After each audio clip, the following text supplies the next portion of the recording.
mai pea I te radio kasi lima I wakolu amo.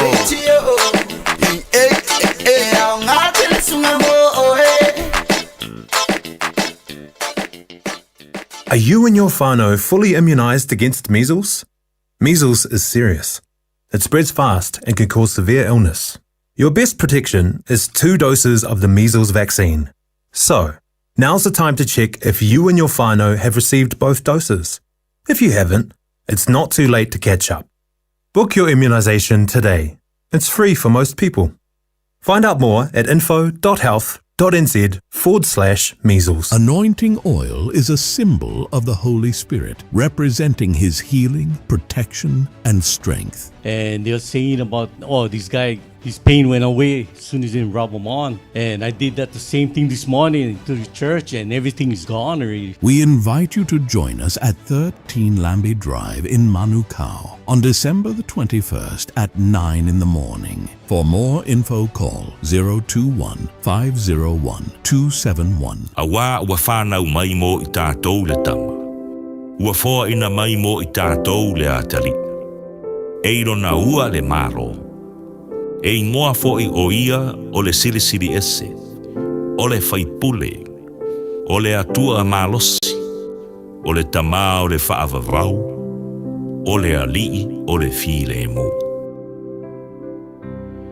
Samoa ua lata mai le aso sui fua le mesia ia tātou oli ma fia iai.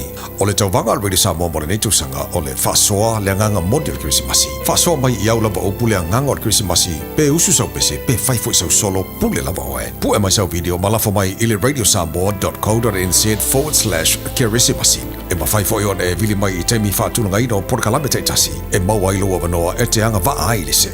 Whasoa le nganga modi al Krisimasi ia tātou whaatawa ina al Krisimasi malona winga moni.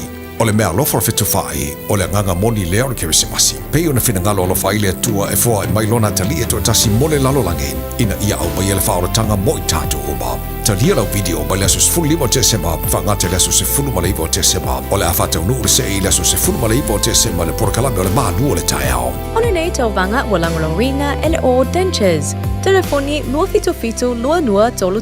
Tātou whasoa le nganga moni al Krisimasi. Ia manuia le Krisimasi mai le pūlenga ma la whaingaruenga a le Radio Samoa.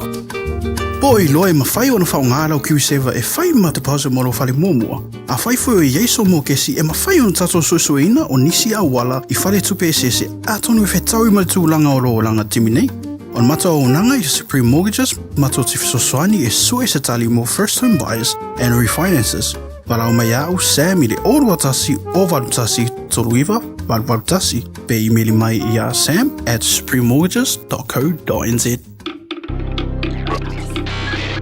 Tasi lima I watolu amo. Radio Samoa. O mawhai ona awina tu talafou mai Samoa. Ona o le langolango mai ale ofisa malanga o le ADES Travel. Telefoni o iwa, tolu iwa, lua o, whaselau. Tolu iwa, lua o, whaselau. O te whatalofa fōi do tātou o tino, o tātou wheroai, ia wale whaapoponga o le tautua taulongolongo o tala mai Samoa. Au ta oto I pēr whaamsinonga le tangi tau pālota mai le tū malo whaleali li tasi. Leo wa te ena le ave itua. O le asolulu le o ngā tutonu le neiva I aso o le atula I ailumo le whaamsinonga o pālota. Mōri mau e to lua a le tūtangi.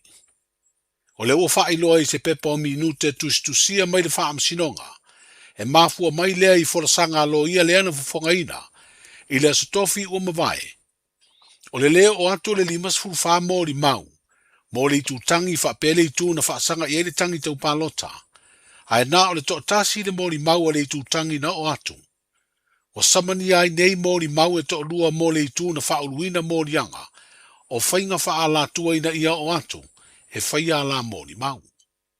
O le whina ngalo le whaamsinonga e mafua mai.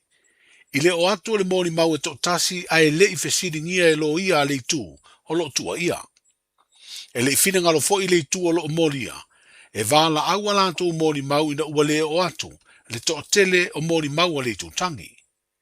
I le atu langa na tūla I mai, e le I tālo sanga ina I fo I eloia, a le tūtangi ma le tū o lo mōria, le tu ina atu leo ni tūsi sai, sa I lia ma tāo fi ai mōri mau. Wa whaelo le wha msinonga ila na minute na tu ina mai wha lawa i tele. Wa wha mautu le mawaina e mori mau e to lua le tu tangi. O tusi sa mania e te tawai, ona o atu i lumo le wha msinonga. O ila ua ia o malili nofo vaenga, ma wha motu le tia seu, o mori mau ia e to lua o lo langolongo ina la wha mtalanga wha tauto tusi tusia. Ele mori mau o lea pangatele a lema, leana o atu i le wha msinonga i lea sotofi o mawae. Wa sauni le wha msinonga e polo a ina se tusi sai sai, e tau fia atu ai malili ma wha motu le tia, pe a le o atu i lumo o le wha msinonga. O le tofinga le pāle mia ua whidiwhidi ai le sui whaipule o whalea ta whaa, e a vea masatasi o minsta le kāpeneta na te wha au wau, le tofi minsta o mtanga aluenga o puna oa wha le nātura masio sio manga. Wa whailo ai le tō whai le ingoa matua, le whitalenga ia aleve na ale, o ele ua wha tau e nisi o nuu mafio anga i lea ia inga e umia wha alenga nuu, a ele o mawhai na le stala, o le tasi leo ana ngā ruenga mua le a whatino. O nuu mawae pei o le whai ala o vaitele mafio anga o le tu malo o le minsta whidiwhidia, o loo whea ngai ma whaafita auli, i le mawhai leo na le stala whasi whanua ua mae o na tutongi, ia ia inga e umia wha alenga nuu. Pea ana e whafonga po i e palmene i le tele o teimi o te launga i le tula fono leanga whainge e tule e wha Samoa ai i e whanua ia. Le e tutongi ta i 5 suru, 3 suru 5 ape au. Ia tasi na i tu e mua no vai e pea walatu nei tono. O le tulanga na e kokele foi la ngaka ia o lo tu malole i whanua ia. Wa uma ko kongi mokula ko whanua. Ai waku i o le MNRE me whaile ti. Ele whainga whai e lengi whanua pa Samoa o freehold land. Le ua sai tia i lalo tu la fono le sa whai e tu le pa. Ia tasi e vesile foi le ngā makanga o fesili ia le ki ngua o Minska Samoa land. Mai si ki kiro ia saufo ia shusta le nga umako ngai le ali mau ku mai ska ia me sili le wa walu in tanga luenga le o me mo muanga o ke vai ai male ti me telefon tanga luenga te makai ku pele ini swinga hoile o te lo ton file matanga luenga me se le officer for vai tau ia male tele nisi Petuna inga fo tanga luenga ila o mata o tu e tua o te le ratu. Tonu a wha mautu leipa wa pe e mautu ele maua se pelo inga male mato tanga luenga pe silfio le fato a patau toa unei na o CEO o le sama pero e an le lalfon. E le o filma tala se i mautu le leo no le fo i pisi fon tanga al palmene. I ana felo a ile male mato tanga luenga me se i officer city fo i olo patau taiang tanga luenga. O le whiwhilia o le sui whaipule o whalea ta wha, o ave ai le whaaftai le tō wha ia ale vena ale le pāle mia i le amana ia, o lona tangata ai maise, o lona i tū mā lo wha palota. Ia, o whate ia po ia, o le walau whapose i mai o te sauni e patau toa, o le fontanga palmene pe a. Ia sa o mawhain mato ka peneta le la, le moli fole ia le nganga whaftai le fionga i le palmia, tu sai ma lona finanga alo hoi e to e whiwhiria o e vea minstaulan kapeneta. Ia ma le nganga pangaitia ma le nganga whaftai vivi ia e le tua ua. Tau nuu wha moe moenga po e sa api ai ni meo porkiki iri. A mese le sa iri ngā malo, whaftai e fo il tapo i ngā se o ainga se o tolua ma se o whanau o ainga umalawa le ngata sa monei o te no mau e wa pe foi se o tumalo paleta numero pa le to fa ale vena ale o le minsta fidi fo mo le mtanga luenga o puna o fa le natura ma se o manga sa ve o ia ba minsta lango o le mtanga luenga o le soifua maloloina ile a matanga o le paia inga sfuru valu o le pa le mene le mai a o le palo te tele whaafua e le tunu ia au kuso o le tausanga nei. O le tamaita i sa avea ma whaipule o sa whatatasi, le fionga ia seve te i fui mono, sa avea ma minstar mtanga aluenga o puna oa wha le nātula ma si o manga. Pe tai u solo ia luna tofi whaipule, ina u wha amaunia morianga o whainga wha alatua, I le tangi tau palota mai safa te tasi, le ua mai a suesueina le whaamasinonga I le masina na te nei. O tau mawhainga le malo e tau fia le sawa sawa, o le uru fali du tātu utinu u whala au whaasaina po nā koti. Ma tau fia whainga soli tū la fono ua lo fiai nisi o tūpulanga o le atinu. Ono le tango fia u whala au whaasaina. Mo sila sila I nei le malo e te tau na amata mea sui whaipule o le pāne mene. I le whai o lātou suenga po test. O le saunanga wha min stare te tai o le malo o le fionga I le pāne mia. Na ia awhi ai lea fuafuanga I le naunau tainga. Ia ngāru nui whaatasi le malo o le pāne mene o e kālesia. Ma pūlenga ma malu ali I ma whaipule. I le tau fia leo le wha o ngā o whala au whaasaina. O le talitonunga whaavae lea o le pāne mene. Tātou na tofi mai le pule ma malu ali I whaipule.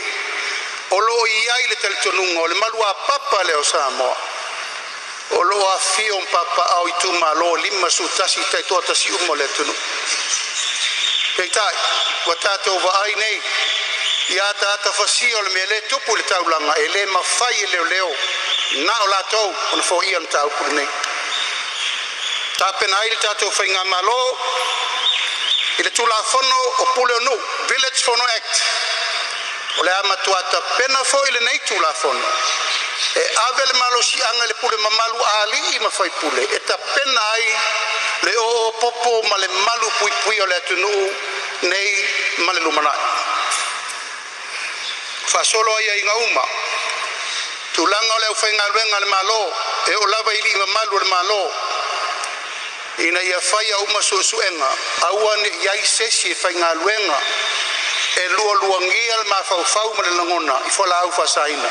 E o fo I tātou pāna mene. E o whionga le whangustelai. O le whatulanga le asu e whai mai test mu mo tātou le pāna mene. I le tūlanga tāla whengai. Ia vai mai le atunu e taula mua ia tātou le pui puingo le mene nei usau. A whau I wholava, loutou paia ma loutou mamalu. Ia te oe, ma loutou lua, ma lau whanau. E sila le ia fianga wae le whatasi pēo tau whanau mautou. E te me oa ia onga, e foi me wheo iai. E iai leo le talitununga o le malo si anga e te tau na whatino. Tauna li poi whatasi el tātou pāle mene. O I nei whawai tūla whono, mo mea onga e tūla I mai e pui ai e saunga le mua le tunu. Le te tai o le malo le fionga I le pāle mia, sunga la auli le mali e toa leo wa te polata I waufosi, I se vaenga le na saunuanga whaamin sta. O leo wato uru whale le solulu le nei vai aso I tauru manga le whono a ofa I tūla whono. Le te tai o le I tua ngai ma le sui whaipule o le pā. I le tuana I ai o le luas furfai tūla na whaasala ai. E le whono I le solua na toi tau awhi ai, le whono usua Samoa. Ma fua leo na sa ia lafo se upu masoa I le pāle mia. O le teimi uwhatatia ese ngā luenga le whono le na maro longa o le tai au. Na tūla I mai eile a tūlanga. Na whaailoa le te tai o le I tua ngai, le sunga tui le epalu pesori aisa I le maria le ngaui. I lunga o wala viso ta inga le latu vaenga wha upu whai, o tala na ia whaia o upu o suanga. O le lao e whaile ki o kaya. Ia la lao kuisi a la ngo fun ben kapne.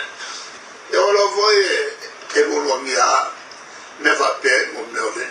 O sua voi le sua. E whaia kwala fa kala. Ia la kula lauli. O ma fea o fo wa so mala. O so le o ma fo. O e ko wala mai fo wa ia. Fena malo fie bena le mo fo mai. Ia. O che fa come se che le va voi fa cura. Ma qua per che lo si. So kala e karango ai voi le. O le ba ku so le. O su anga voi le. Per che lo si. I le whaai unga al whonga whatalai, le tō whaau a paau muripola alo I te fua muripola. Na ia whaai lo ai le pāle mene, wa sa solo le na whaai unga, e wha malo lo mo le luas furwhai tūlale te tai o le tua ngai. I le whaai unga na ia wha malo lo ai, mai le whono, le whai pule o sanga ngatasi, mai le tau au fianga le pāle mene I le masino se tema. E iai le anganga mawalunga I a teau. O lau fionga tai tai o le tua ngai. ai mai se upu masoana e lafo le taitai o le malo e le fia failo atu le fonfitalai ia upu matanga mai o lo mori mausu i o le kapeneta mai su fono na whaafonga iai ina ua tuua le fonga fitalai le na foa mo le malo longa o le tai au le nei o ina leo le aso fau mai se fai unga na foa ina ia tausi le file mu o le mauta fono le nei o na o leo le fai unga le fonga fitalai se fai unga whapea ma lia la ua fionga le taitai o le itua ngai o le a wha maloro la ua fionga mo le lua spun ma le fai tu la e a matatu le itu la ne ua watu ali fai unga ia mai fautua ina la ua fionga le taitai o le itua ngai ina ie tu ua le maota le taimi nei Le fionga le fonga fitalai le tō whāu a paau muri pola alo i tafua muri pola. Manuia rena yaso, soifua. Radio Samoa Tasilima i batolu Amo Radio Samoa Tasilima i batolu Amo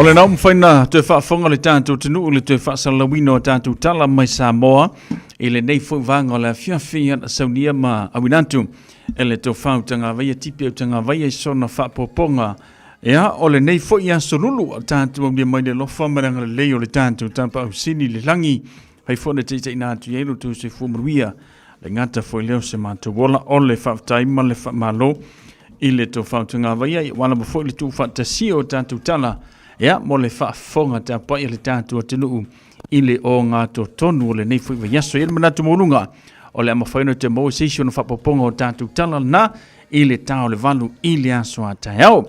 O whalofa mwha a tano whantu le tātou porklame ia i le pa ia mawulunga o le tātua tenu. Whai ona maua mo le tātou porklame le ngata fwoi lo le tautua a le Radio Samoa Sfulima i vatolu a mo i le nei fwoi aso malole. A lau sui whiamunga luenga peo na masani ai. Malo fo ili tauatai, ia malo fo ili wha malolosi i ngā luenga pe o na ye tātou on sai. Ia manatu o le vaiaso le neipo le vaiaso fou. Ia o le lasi vaiaso le na ilo usu le tai au. Ia pe o na tele nisi o pisi nisi manisi o kampani e malolo mai.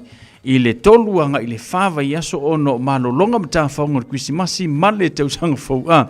Ia, you are lucky people. Io, au mātou i e wha penao na alu whaasoro a koa le malolo ai masi ia le ala e whai lava fwoi whai wao le usu ia ma le alu le wauli po le alu le fiafi ia ai kua le leila fwoi ia wa ia tausinga ma mea tutongi tutono le neia tino ia maise le tausinga o nei whanau ia manai matua pe ona tātou whaatasi le nei veiteimi o le soifuanga tātou tala nai ma Samoa sesio na whapoponga i le tau le valu le aso a taiao. Au le whanga solino le tātou porklame o se wainga le tātou talo le tau ma ngata i whalo le tātou tinu kaleno le whainga whaiva ripoti ma le ofisa wa i tau mo tātou le nei whai o ngata tonu le vaiaso. I le sola vai e whamawina i le luas furuma le wha tikiri lona vevela whaaturangaina mo tātou se furumariva lona maulalo. Langi le leile tūlanga le talo le tau mo tātou mailava le tai au ia vaina ia awauli ia pe ona iai ia le talo le tau toru na tibunga nisio vaenga pe ona i le nei whai a solulu. Ia matulanga pe ona yele te uru vavasolo ina timunga ile nei foi vanga ole a fiafi. Aso antaone whamawina sfuru iwa tikiri sfuru ma le whalo na malupe ona iai. Langi le leifo le talo le tau mo tātou le aso antaone pitai. Ia o la whapena fo ina au aoa niso tebi ma te uru vavasolo ina timunga laiti mo tātou le aso antaone. Anso Farelia Lewis fuluma le fam lona vevela whaaturangaina sfuma fitu lona malua tulanga fo ina le tano le tau mo tātou ile nei fo ia fiafi. Tauni sa whainga malanga mo le tātou tunu o Samoa Lewis Fulumaliwa tike wilo no vivela. Langi li leile talo tau mo tātou li tātou tunu o Samoa e nisi o vaenga no whapena lava o na iai ia le tulanga pe ona lapata ia le tātou tunu. Maise lava fui le whai unga o teu sanga male amatanga o teu sanga. Ia o vai te miti munga na le tātou tunu o Samoa. Vivela le talo tau pitai e nisi o teimi la whapenana ta uluwaina te munga mo le tātou tunu. Ia matulanga lava fui o le vela ia tu maula pafoi. Ia le vevelo le tātou tunu i le luas frumaliwa tikiri luas fruma le wha lona mawalalo. Vai teimi o whangotanga le ngata whairo ta whaunga le tātou tunu i lunga ma ta whanga pe ona iai o le ngata i whalo le tātou tunu marka leno le whainga whaiwa. Au kilani se furu varu minute tel varu li tai au sua le ngata i whalo au kilani afa le varu le poa na nei ia la whapena ona tue maumari e tue le ngata i whale mo au kilani. Ngata i whale one hunga, whamawina luas fulu 5 minute te asumaritasi le tai au suar ngata i whale luas fulu 5 minute tas fruma le lua le poana nei o le atu e maua tuere ngata i whale mo one hunga. O le ngata i whale mo mātou nei i manu kau hets whamawina 7 minute tas frumaritasi le tai au suar ngata i whale maumali atu 5 minute te asumaritasi le poana nei. Ia, male no whanga muri mai pinchi le whamawina e le ngate whano le tātou wa te lu se 4 minute tāle sumaritasi i le tāo sua le ngate whale maumali te 5 minute sumaritasi le poana nei. Tulanga le nao le ngate whano le tātou tinu pia whapena te sauni sau whangotanga o le nei e fiafe pe kero fui ke lama ia lango kele anga i fifie ke lama i le ao ia e siasa e loa lama i le fiafia ia lela i le ngate whano le tātou tinu mo ole nga e ke fifie ke lama i le au koe fifie lama le po. O le tulanga peonet kalena whainga whaiva o le soe langi le lei tai au langi le lei aso whareile. Langi le lei le aso whareile se whanga solo atu i le aso lua o wai aso asau. No winga o tulanga nan ngati whalo le tātou tunu mar kalena whainga whaiva ia ma le tano le tau pena ripoti ma le ofisa wa i tau iau kilani whanga solo i e au fuwhanga o tātou wangatu mole e whai unga ole nei fo i vaenga ole va yaso. Ia ole tala no tamu ngate whale mo tātou ngā tonu ole nei fo i va yaso.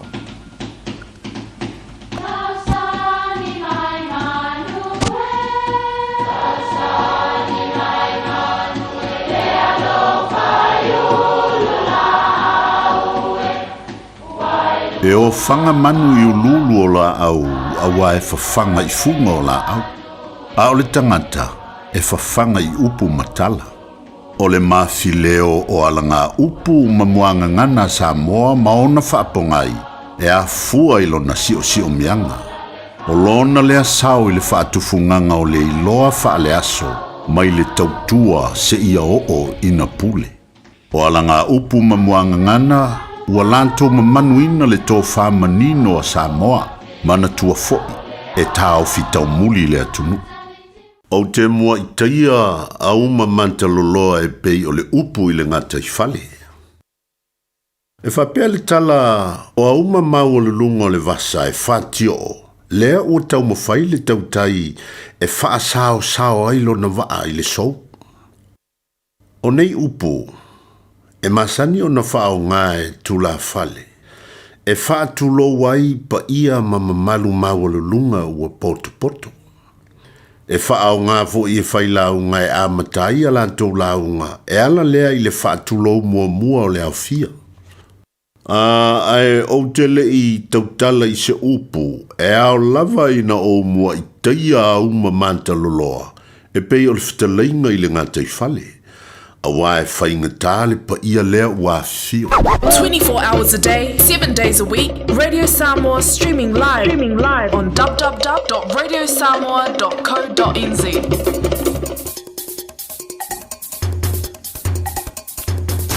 O le tofa siava Antonio Tupea mar whapoponga o le tanta por kalabe le nao le maufa Samomoni o le nei fo i a solulu. Lewis fulo minute o tele tu la fitu.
E ala na nai wha fia fianga so whiwhiloi mō tātou le nei whai wanga la fia fili mana wa i o whea mga ruenga pe insa e usua i le tai ao.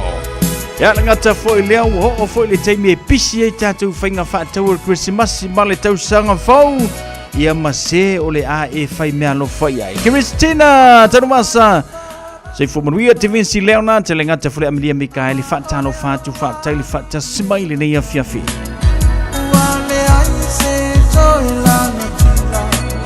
Le lupe se ie fa amanusia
Are you and your whānau fully immunised against measles?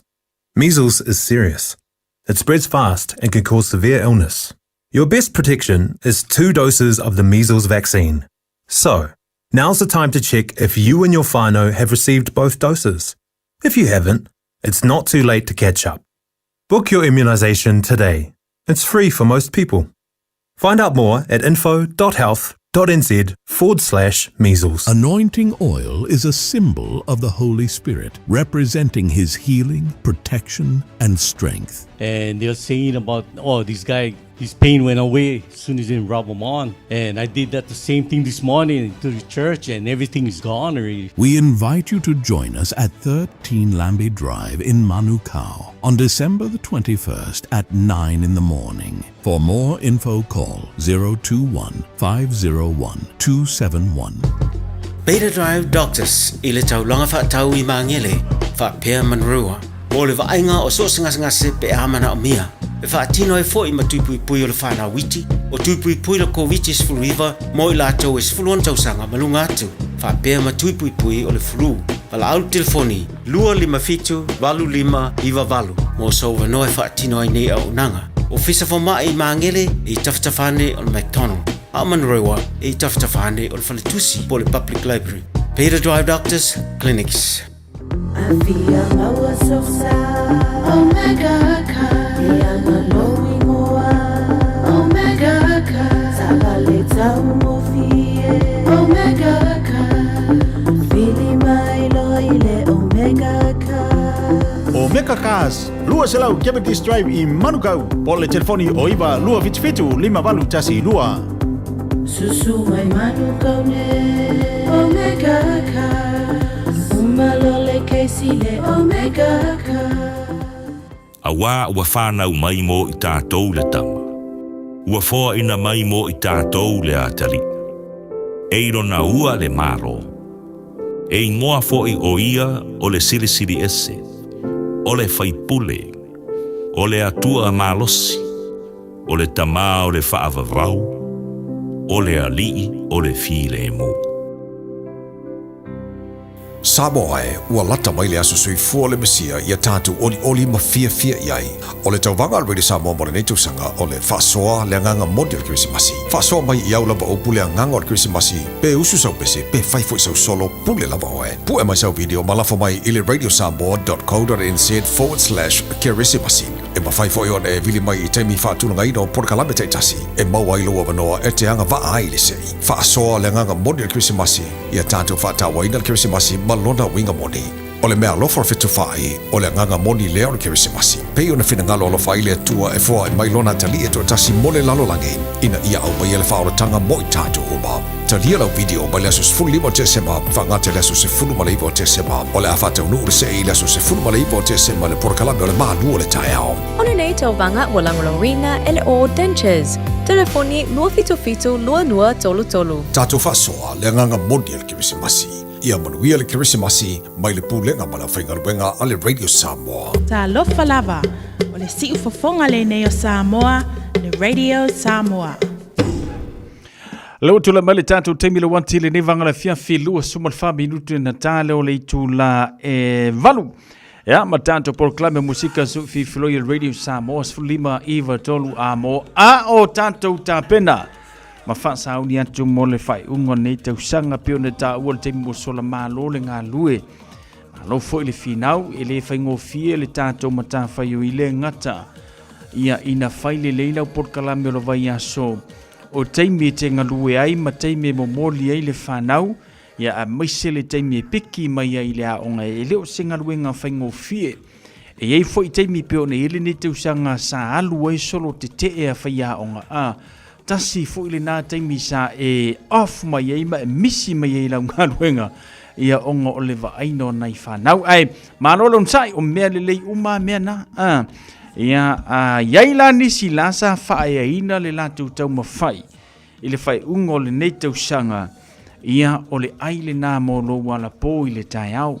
E fo nisi le ua wha ma e a wha ungo le nei tau sanga. Ia o le nā. O le tau i le nā o lo misi mai lau ngā luenga, o le tau i le nā o le mamoli o le whanau le haonga, ia o le tau i fo i le nā, o le piki ina o le whanau le haonga. Ai eini se le manuia la tu tau mawhainga le ne tau sanga. Ia, tu e tau mawhai atili le tau sanga fau, na ie lau tala na whailu ta manatua. Awane i eise vaenga te le fia, i pe awha pe le i wha manuia ina le tau mawhainga se walo, i le ne tau sanga. E tau mawhai ina ia ave ma momoli le tana le lei ma le tana ma naia mo le whanau ina ia toi whina wai mo le tau sanga fau. Ia, ele ngata la ina fo ile le manuia le tau mawhai ngā le whanau. E tele avanoa. O le tunu nei o le tunu o avanoa. E umalaua o ngai le manuia le whai ungo le tau sanga. Ai ei isi au wala e tatala ele atua mo oe. Ina ia faa wawai, ia au onga, ina ia le leise ngā luenga mo le lumanai. O le kelo ka maiki e se whelau tala, o telo tamiti e ngā lulue le temile nei. E tate vai male alofa e le tai leo langa o awina. Ia ai o le kaimi ala e kirikiro, o le ka maiki kirikala. Ngalo a tono, la ia le tamaititi le a onga. Ia ai nau loa i le kala, ia ai o lo o tele avanoa e whapena o na toi ave i le whanau, ia pe a whapele i manuia le te mawhainga o le nei fwoi te usanga. Ia au kako mākua, ia kako lava papali, au fwoi kako kiso o ngā la lafo whamatalanga le le whanau, ia o le a le taunu unga o iai le te mawhainga le tama marteina nei te usanga, ta talo i le atua mo le te usanga fau, ina ia e manuia le te mawhainga ai mālo le onsai. Lus fuluiva minuta na tale o le lus fulu minuta na tale o le valu. Wa ye tatou le temi pisi. Tele fale o lolo fa pena ona alua lantou promotion po lantou pa u le temi le nei. Ai mo tatou fai le le tatou filfiling ele a fai ngai o ngai fufusi le ako. Ele a fai nga o la kele le futi lai o le account e kele ia ila le matou vaenga le matou te e la vea koi ma mole pisa o ai le ma se kala ile account yo vai le fa so vai le fa so ia ma or kaimi nge wo ka ko or kaimi le ai yo e kaimi le ai ia or kaimi fo yo le fa mai mau me ai or ka un ka le wo ka ko le ula yesis ia le tatu o le faisi tonga ta le se fuanga ia tatu ai o lo le tupena te maua ia tatu watunu ia le ngaka inga kausi tatu ainga nei ai fo le temi te alu la fo singa ka lai sa mo le ainga ia malo no sai malo fo fai ko mumu nga me ai mo tatu nei vai lo faso vai lo paketi ina ia manaia o malele le fame aso malo lo ke kango ko ila ka te lai kari mai io ai lo kokosia ko fa mele masingi le lava se ka lai ko kongu ai ngala kokosia i wa nga ka ko ngau dua malauka ai le lo le se kupe ko kong io Fatalo vatu le tanto por clame a Raito Sifa fa tel vata si mai lungo le tanto YouTube channel ya le ngata fo le sina leo ma no se fumruia sina fatalo vatu ya tupai matuna fo tu ali talo fa se fumruia ya le ngata fo leo lanto umana vale mafuta mai ile tanto por clame le ne fo vanga ole a fiafi a tavon satu o sur kama lo kama sasa alo vatu wa o amerika fa alo vatu va tel vata si mai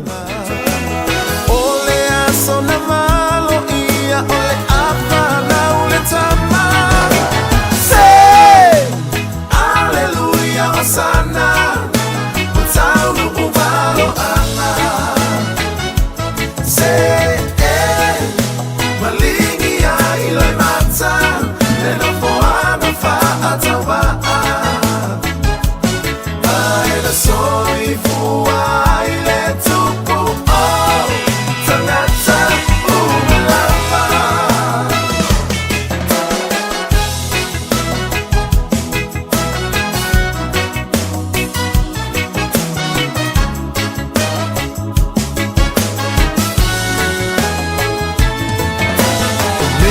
ila fela nuai o maile kilisimasi ke fiu e aka ke fiu e silva ke pumai maleko ya ina a ole au gerisiano fa amamanu tapua ina mafutanga ua mafana fana ua e oto ya iseita se aleluya osana ubalo ama se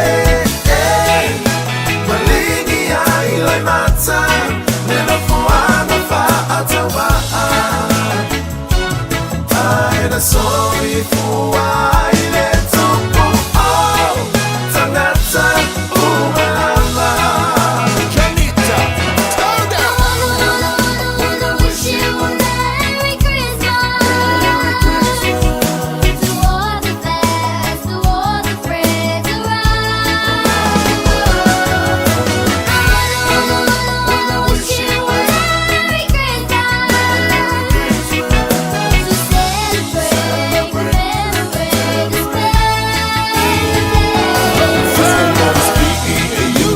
time of the year, Island Christmas, lots of good cheer. All of the children opening their presents, Mama and Papa sharing a kiss. A bottle of a lima will never be a miss. Everyone dancing and singing, all of my people from up here to Oakland, North and the South, they're singing aloud. I wanna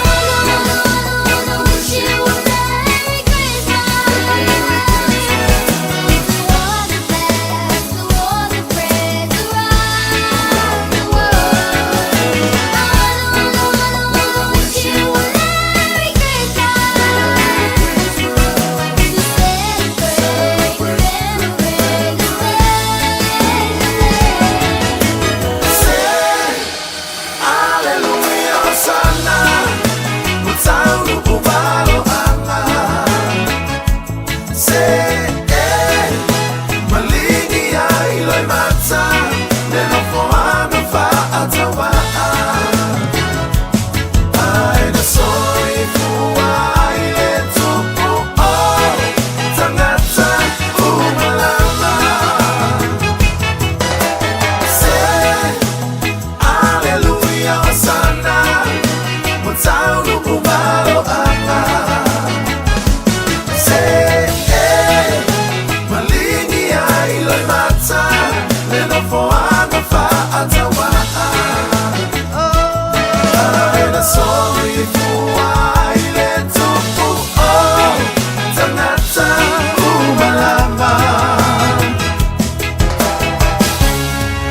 fonga matango fia sa uso ya le apai chau failua kasi le kanga ka ke loa ke mingi o mako I fau masolo ile me anu fala bo ye ele ulo ele ai o ka ko wo mai fo le vai te mi fo le le fai nga me alofa tele fo ya nai a inga e fai ala tu se I le vai te mi le nei se ele si le ngores ale ngata la ile o te tonu fale fai nga luenga ko ai ala ko ngo ai nga wat me ma ya ma mau kingo ele leisau me alofa maua I to tonu o fai ngā mea alofa le ainga.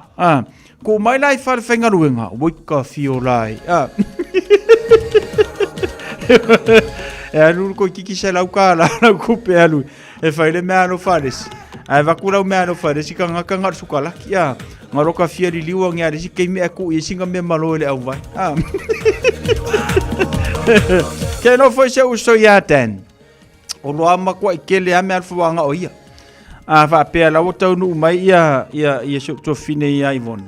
Longa winga o le ale ali lungo se mea alofa. Fa pea la fa kirisi masivo nei Amerika. Longa winga mangingo a makua I fau le mea alofa se uso. Eo. Patalo fatu mo ina tau le mau malitato por clame. Tolu fale si I la vea ka maiki kuai o le AC. Eo. Talo fatu uso fa aftai le fata si mai. Ya, fa moi foi ona manuia oi masio ai. Manuia foi le Christmas ma le tau sanga fau tol. Ya ole lava e. Fai singa ko uru meu ki munga ya mako ngi au kilangi. Ya ai mo vai aku fo ya ngi vai ke mi fa fo vai la kala kalma ko officer ngora awa. Kai kasia kai duanga I ka vale la pasi. Ya or ke mingi olai e ke le nga ona I tangata fai fa ka ulala o kanga kala e ku peo fai fa tau. Ai o mai mako ie rengi kupe mai whainga rua. Me wharam kwa I masi se are kāla I le mele hoi ai. E sau ngere kāla ko kongola ka account. Ai ka ke ko siaki aku lesi lima se furumingu ke bora ise pea. Eo, ai ka ke siaki aku ngala ka statement foi lele. I aru lesi se lengi o le long. Alu lesi se lengi le fale. I alu lesi se lengi le sala. Alu lesi se lengi le ka vale.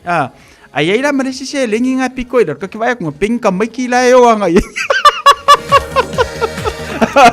ka ke vai ku pe I ka mai ki la ko kongi la alu anga ye ka manga kamalanga pe ka ke ka fa li ye le si ke pe afa pe nga ko kongi nge ka mai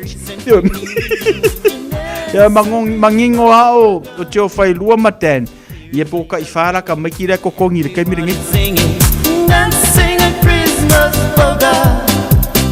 Christmas trees so holly, make everyone so jolly.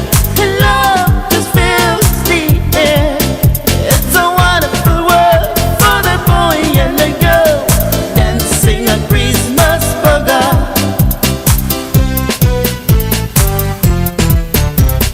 Merry Christmas bugger. Let's dance, let's dance, let's dance. Everyone so happy.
Ole na Isaac Pula manisi na whaafifianga mo tātou le nevanga le fiafi male tautua le Radio Samoa Fulima Eva Tolu a mo. Ya, male tātou por kalame pe o na iai. Whaatalo whātua se usuia se manua Josefa lo whātu mo o lua maoli male whanau. Ya, whaataile whaatasi mai le neia fiafi. Ka kaunga yesin kimi whaisin ka kou mafukanga li uso. O kele anga ka kou ka kalango i lungo ngime o fōringo le api. Te tau ana yesi na taimi fō lele tātou te mafuta ai ma tātou tala noa. Ia, wa ia le alungo le ngeso i fuanga i ke wakou le koe wa ai mai a kia. Ia, ngai ko ke mangu ia ma kou waro lofa. Ia, i ka kou aiga. Se ia u siaki a kule i tūla. E na ia whaasilsilanga lu te wai atu le tūla. Ia ona whanga solo leo le tātou porkalame. Ke lo mai loa iai pe maua se tātou porkalame. Ia marsunga le li malo le malo. Tu manwao siki a siu a whaapea e le ai. Ia longo winga walu le tātou sa kinge whaionga vai ua laka kirisi masi. E se kopea kua kako whaasilsilanga. Ia on kako wewa fwile le musika le ni fwy vanga le fiafi. Male tautua le Radio Samoa Fulima Eva Tolu Amo. Tamir sanga kirikiti ale pinga lua ono.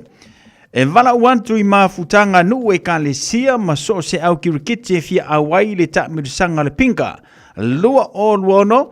La faya le tātou lua I fono tanga I le no whanga masani. Ngati panke o tara I le asolulu. Aso se fulu mare fito te se malu ono lima le afalono I le afiafi. O le afiafi fo I lea. O le afa iloa ai ma le aso... Wa kasa fiari o ila wa levanga a bua inguri kia la vai ngale ale fko ala ku fa silanga le lai o le tatou fa silanga le wa tau mai e tau le nei a fiafi e te malanga I Samoa ia so fia awa e te alu ma ave le misela pui e pe ye pele ia te oe ia male tatou pitonu mai fa mai matau tia e ala I le fa mautinoa o le whaia o tui pui ai ete le imalanga. Alu maave lau pepa tui a siasiane I le info.health.nz pe pukane sau vaccine pe tala noa ane I se fale tala vai latane. Ta ua tele le whaia lau tui o le vaccine. Ia ma anga I Samoa. Ia ma le tūlanga pi o nei ai ia le tātou whaamaile nao le misela. Ia le whaimari tātou whaasisilanga le au e te aluma avele misela ai sao. Misela le ngā ka pipesingi Samoa le ngā whailo ai fo o ngei le ngā lua koe le misela. Ia ai alo whale se whanau ma tātou ainga le Samoa whailo tui o le misela me se pui ngoi nai whanau. Awane ngano sau lo mingo le tusi o le songa whaatasi ai ma le lo mingo le vau filifili mo sau mea lofo le kirisimasi.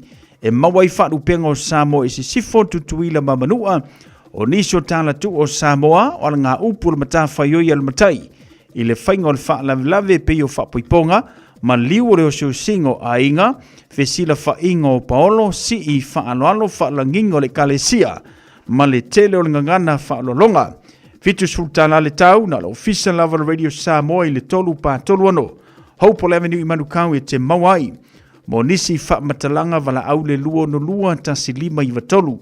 Luo no lua ta silima I watolu pe tanga iane I le shop Radio Samoa .co.nz te whai mai esau oka o a tātou tusi le nā. Leisa tātou wha silsilanga Samoa ai walata mai le aso wha manatu o le mesia. Ia tātou oli ma fia iai. O le tauwanga Radio Samoa mo le nitu sanga o le a wha soa le anganga moni o le ka kirisimasi. Whaasoa mai I au lava upu le nganga o Krisimasi, pe usu sau pese, pe whai sau solo, pūru le lava oe. Po e mai sau video, ma lafo mai le Radio Samoa.co.nz/Krisimasi. E ma whai ona e vili mai teimi whaatulanga ino por climate itasi, e maua I fo I loa wanoa e te anga wa ai le sei. Whaasoa le nganga moni o Krisimasi, talia lau video mai le aso valu, o te sema whaangata I le aso sifurumariva o te sema. O le awhau tu whatau nu le tātou se I le aso sifurumariva o por klame le malu o le tai ao. Tātou whaasoa le nganga moni o le kirisimasi. Ia manuia le kirisimasi ma le pulenga ma le awhinga renga Radio Samoa. ua lango ina le nei wha moe ele o Dangers and telefoni ile o iwa lua fitu lua tolu ia ma fai mai sau video po sau tau loto ia po sau solo ile tato au tūle na pe o nei ai whaasoa le nganga moni o le kirisimasi. Mafutanga avao, mo taulanga soifua whaapea alo mawhanau o le matanga luenga me tutisi avao o loo i New Zealand nei. E vala awantu ma le whaanoano i loo taupa ia ma loo tau mamalu o le awha tunu wina lava le tātou whaata singa. I le aso toa nai o le vai aso nei luas furu masina sifuru le lua o lua lima i le hona le kale sia metu tisi manukau lima sifuru malfan Trevor Hoskin Tribe i riwi i le tātou se fulu i le taiao. Mo nisi wha matalanga wha so tai le telefonu le oiva, lua na lua, tasi ono tasi. Oiva lua na lua, tasi ono tasi. Wha manatu atu ia me awa, Wha manatu atu ia mea ua umo na taua ua ona tatu tala no iai. Tātou whiloa i le naso tu upoina i le alofa maranga le leo le tua. Ma le whaanoro lava, Reverend ngā tai masau, Reverend whale wha mae Reverend Samuelu a Mosalene, sai nia le tātou wha sila silanga le nā. Le se tātou wha sila silanga. I le awa ma le whaanalo tele te tawai e wha sila silanga toi le mafutanga alo matama whanaua le neinu o vaie e sa whantai whapea. O le awhaia le tātou mafutanga whai o le netau sanga i le aso to nai, luas fulu te sema lua o lua lima ile tu las fluma le lua i la wauli. E whaia i le lawa o lu tui mga maule numela tuatusi wha Leonard Place i mangele. E vala wantu ma le wha aloalo i alo matama whanaua seo tātou nu o vaie e au kilani nei. E awhi fio mai ma tātou fia whatasi le whai wina o ngaruenga whai o le netau sanga. Au maina iau ainga ma whanau tātou fia i le na aso, tālo sia le na aso i le tātou au li atu. Pe atu sai ma le whingalo le atua. Mo nisi wha matalanga wha mole wha so te mai le tātou te i whono i le orua tasi o iwa, 5-2-2. Orua tasi o iwa, 5-2-2 whaaftai o lau wa whono mal maftanga wa ye e au kilani o lo sai nia le tātou wha silanga lena i le nei fuivaenga ole a fiafi. Se ili atu pe ini sia tātou wha silanga pele ai, a le ailo no winga pauna tātou wha silanga, ia leo ua tau nuu mai e tau i le awa ma le wha lalo. Le lei paulana ne tātou wha silanga leo ua tau nuu mai e tau. Ia, mai le tātou porkalame, ia pe ona iele nei vaenga o le afiafi, ma le tau tua radio Samoa fulima iwa tolu a mo. Talo fatu si upepa pale pepa ma lorso i fumaruia, Whaaftaile whaatasi mai le nefu vanga le fiafi sina leo. Amelia Mikaele tolu whanasi i la vea le mafuta mai au se talia. Ia, se uso ia ten, malvanga alo whatu ten. Ia, whaaftaile whaatasi mai manuia fo i le nevanga ole a fiafi. Tātonu le valu.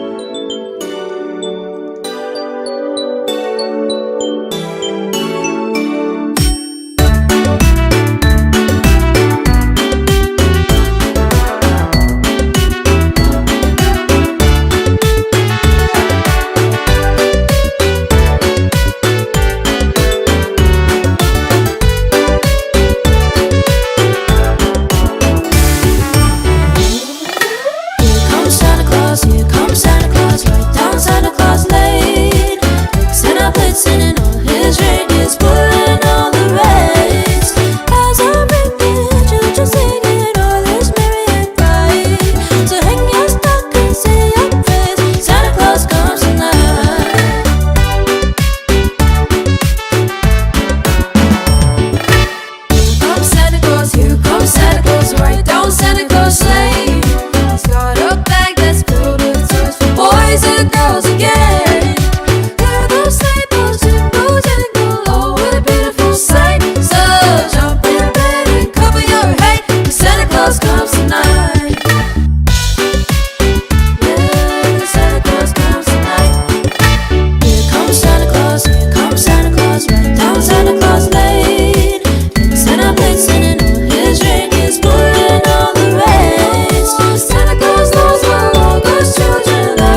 comes Santa Claus, right down Santa Claus Lane. Blitzing up, blitzing, and all his reindeers pulling all the reins. Peace on earth will come to all if we just follow the light. So hang your stockings, say your prayers. Santa Claus comes tonight.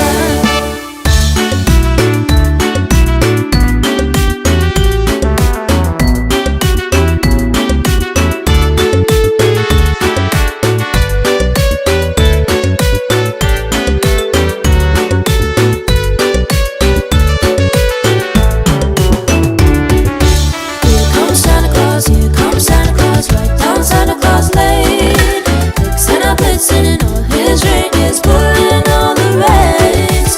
Bells are ringing, children singing, all is merry and bright. So hang your stockings, say your prayers. Santa Claus comes tonight. Here comes Santa Claus, here comes Santa Claus, right down Santa Claus Lane. He's got a bag that's filled with toys for boys and girls again. Hear those sleigh bells, jingle, jingle, oh what a beautiful sight. So jump in bed and cover your head.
Nai whaafifianga su whiwhloi mo tātou I le nei fwoi vanga o le whiawhi.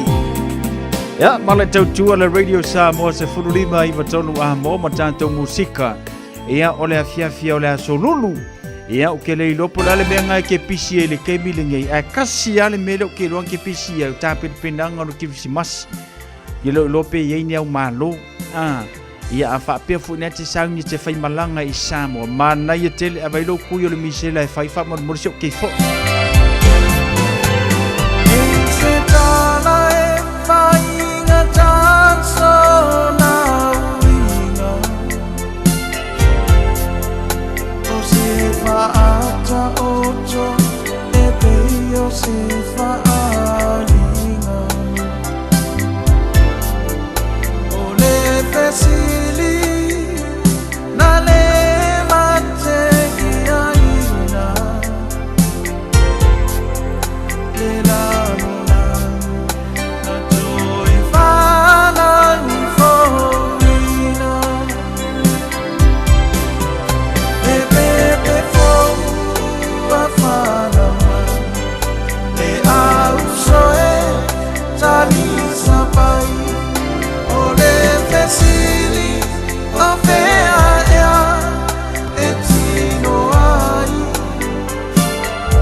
Ah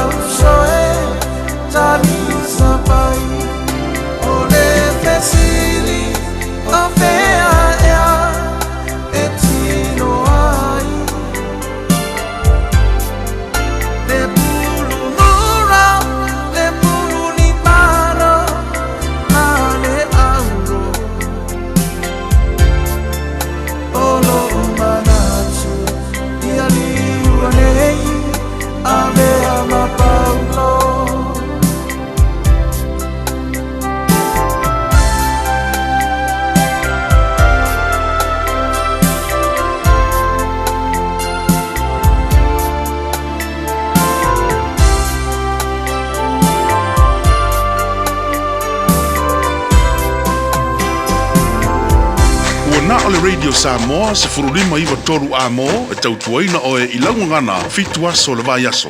Anointing oil is a symbol of the Holy Spirit, representing his healing, protection, and strength. And they're saying about, this guy, his pain went away as soon as they rub him on. And I did that the same thing this morning to the church, and everything is gone already. We invite you to join us at 13 Lambie Drive in Manukau on December the 21st at 9 in the morning. For more info, call 021 501 271. Are you and your whānau fully immunised against measles? Measles is serious. It spreads fast and can cause severe illness. Your best protection is 2 doses of the measles vaccine. So, now's the time to check if you and your whānau have received both doses. If you haven't, it's not too late to catch up. Book your immunisation today. It's free for most people. Find out more at info.health.nz/measles. Beta Drive Doctors i le taulanga whaatau I maangele, whaapea manrua, o le vaenga o so ngase pe amana o mia, e whaatino e fo I matupui pui o le whana witi, o tupui pui le COVID sfuluiva, mo I lātou e sfuluon tausanga malunga atu, whaapea matupui pui o le flu, wala au telefoni, 255 iwa valu, mo so wanoe whaatino e nei au nanga, o fisa whama I maangele I taftafane o le McDonald, a manrewa I taftafane o le Whaletusi po le Public Library. Beta Drive Doctors Clinics. O le Casa Beds and Appliances, o le tali o manaonga, I o loe whaatotonga ilo mauta, ini tau le lei, toi anangata, e mawai moenga ngā o si tutono New Zealand, whaapea se tino fōa le potumalo lo, laulau ai manafoa, TV, la au pese, usa aisa, masini tā lava, telefoni fe aveai, maisi. A whiu ane loa I le whawhituwha Great North Road o tau, po le tolo fituiva Great North Road I Henderson, le Casa Beds and Appliances, telefoni o valu se lau, lua 555 o valu se lau, lua 555. Radio Samoa. Taslima iwa tolu. Amo. Lewa atu le maile tātou teimi le wantis fululima minute wa tea le valu. On lo mawhai e tātou porkalami o na whamanatu ma whautuaina tātou e malanga I Samoa I le tui o le misela. Folinga mai e le teimi e whapenao na ngalo I tātou le whaingo le tui a maise tātou le malanga mō Samoa le whai ungo le tausanga. Nau tāua le tātou porkalami le asonga fua aua lava ne I whaale tonu le tā whaonga mau fufuanga I Samoa. Ono a fianga o le misela. E le iase sio kako e fia malingi ngiloi maka ngi whalavelave tutupu mai. Ia e mafua mai I le misela. Le la watu le whautuanga le soifua maloloina. A misela wa pe whapea na e te whai malanga mal whanau. Te tawana aveta mai te whai le tui o le misela. Ia whai a koe ma le tui o le tina o le misela. Ia e karia o e pe kui o ke leiro pe ke ila se kui pe. O ke leiro o le au kaupoi. E leiro pe ila ngi kui so le pe le ai. Ai a whai a le tui el tina ma le whana. Walavanga. Ia a oi, ia pule oi. Ia le ngamunge ia le ila ise a. Ia ma. Ia whea koi foi. A le tā ua na le vaenga le nā. Wha mawhailo mawhau le tui o le misela. Ina ne ia whaina ia le whanau. Ia a meise o fufuanga whaia le tātou a inga po le tau a inga. Whai malangatu mō Samoa. Ranga mara temi nei e tele ina. Tele i fufuanga whai a meise la suafa tau matai. Mea tau matai a inga. Ia sea ka vai Samoa o kelengi reunion e whaia le temi o le Christmas. Ia no whatasinga nei a inga i ei ia suafa matai. Ia o whapoiponga, ia o aso whanau, a mese lama aso whanau, lusu maritasi ia ma aso whanau tamama tina 5 sfulu, 1 sfulu, 7 sfulu, ia ma taimi na e tele na whamanatu ai, ia vaenga ia. Ia le ngatala ile na, ia o nei taimi fo ile lupo whailonga ina, ile lua anniversary male tina, pe a whapeo le ale umio le tausanga, ia pe se fulu tausanga, pe se fulu 5 tausanga, pe 2 fulu tausanga, ia ngalua olo le sa mo celebrate ile ngā umi ona o ono si whawhinge ia wami o ngā. Ia pore ana marko ai ngā mionga ngai. A o le whaftai le tua. Ua ulia le lua se furu kausanga. Kalu o ngā mafuka. Ia ka fika koe ngā lua se furu kausanga. Masalo po se meo le kasi le lua kausanga o e whamau. Ia tūlangana. O mea na tutupu le whai ungo le tausanga. Ia na ngata foi leo tātou e o yasi nei mātua.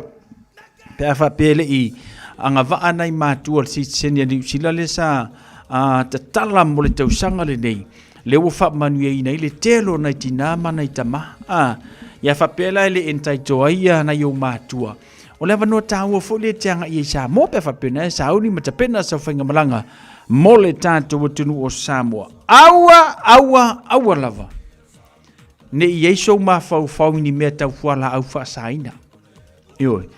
O leo kong kankanga I mo kou silisila aku I Samoa. E leo ko iai se mea e sao ai se mea kau aisa.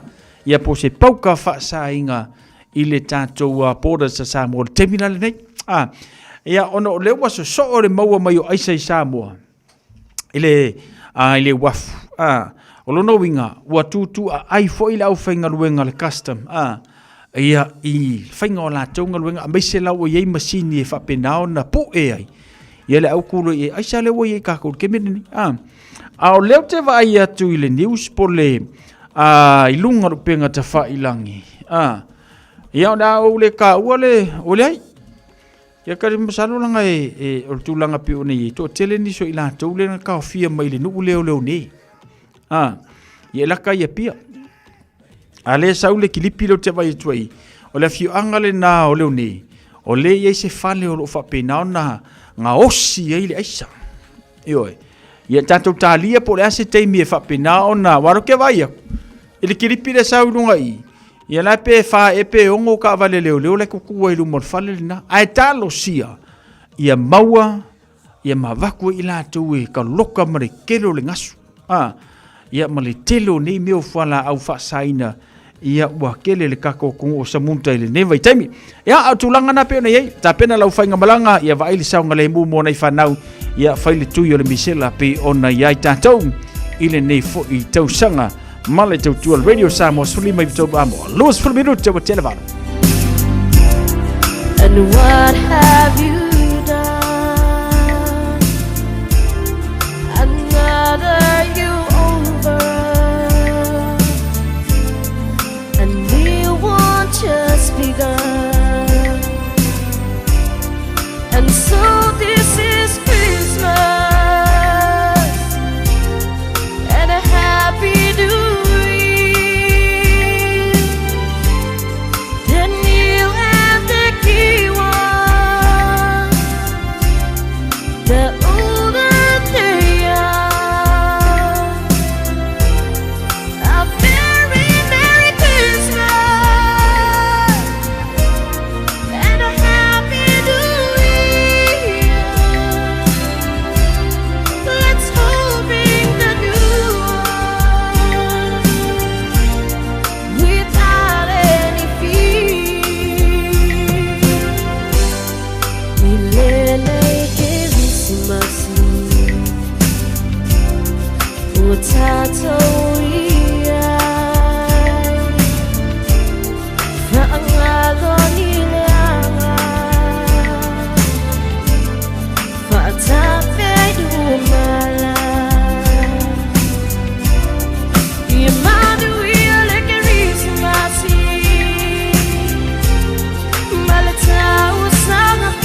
What if there's another way to fail?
Are you and your whānau fully immunised against measles?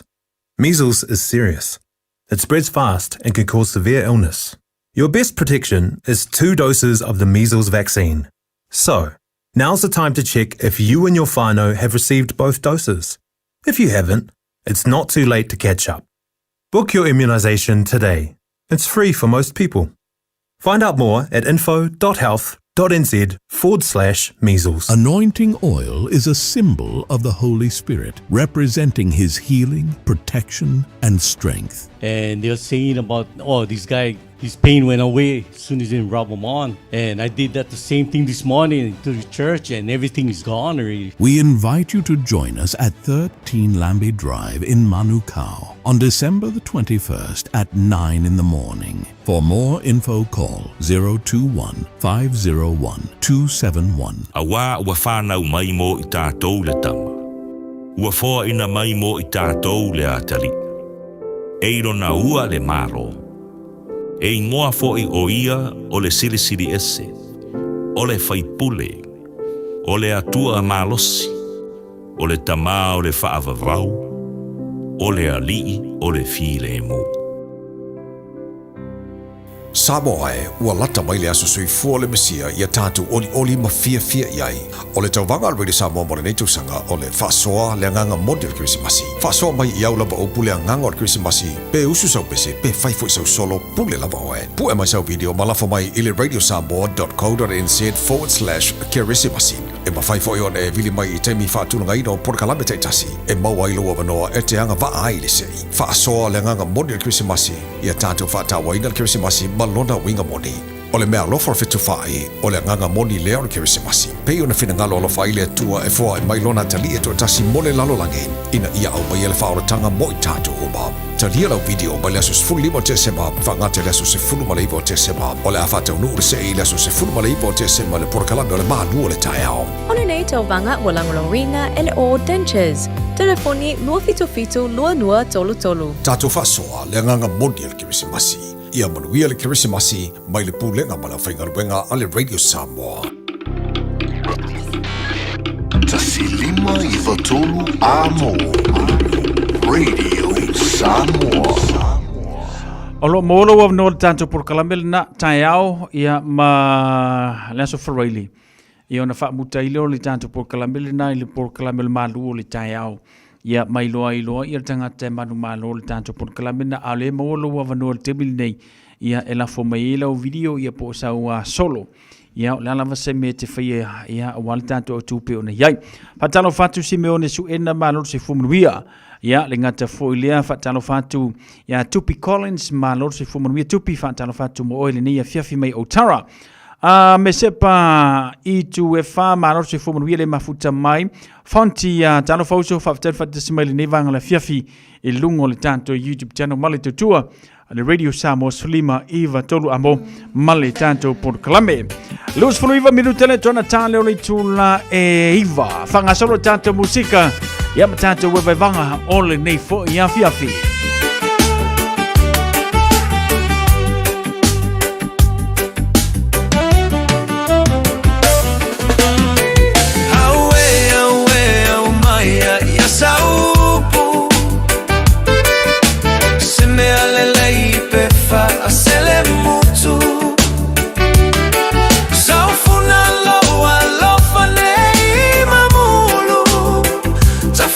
Tautua ia oe isi o nu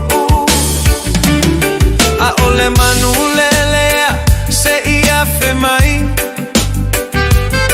se I pupuni le mala uali ia I mai ua goto le vetua wale le mama motu si alo upale ua mota ia o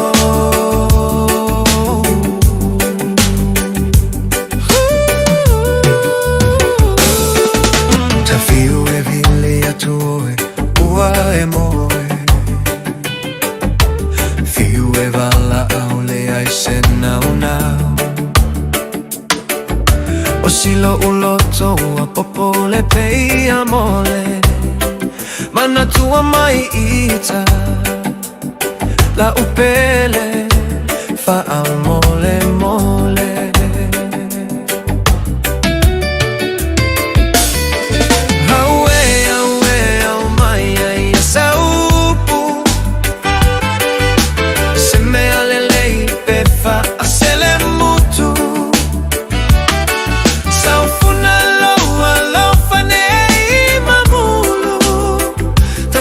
Tautua ia oe isi onu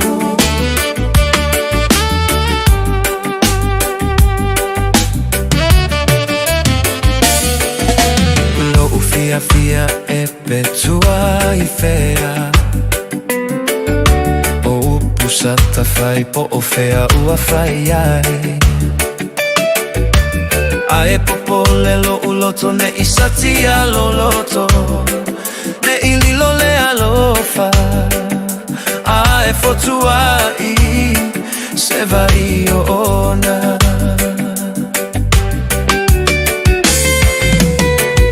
Aue au maia ia saupu Se me alele I pefa a se le mutu Saufuna loa lofa nei mamulu Tafia tautua ia oe isi o nu A ole manulelea se ia fe mai Se I pupuni le mala uali ia I mai agoto le fetua walele mama motu sialo upale ua mota yao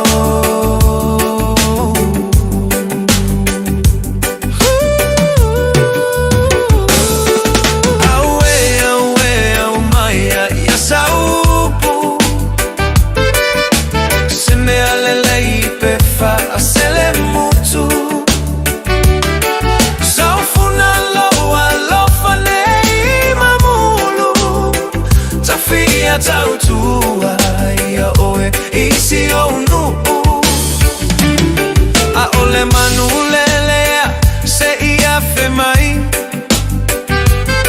se ipupunile mala uali ya imai ua goto le fetua walele mama motu sialo upale ua mota yao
Long time ago in Bethlehem, so the Holy Bible say, Mary's boy child, Jesus Christ, was born on Christmas Day. While shepherds watch their flock by night, and see the bright new shining star. Then hear a choir sing a music, sing to come from afar. Up now hear the angels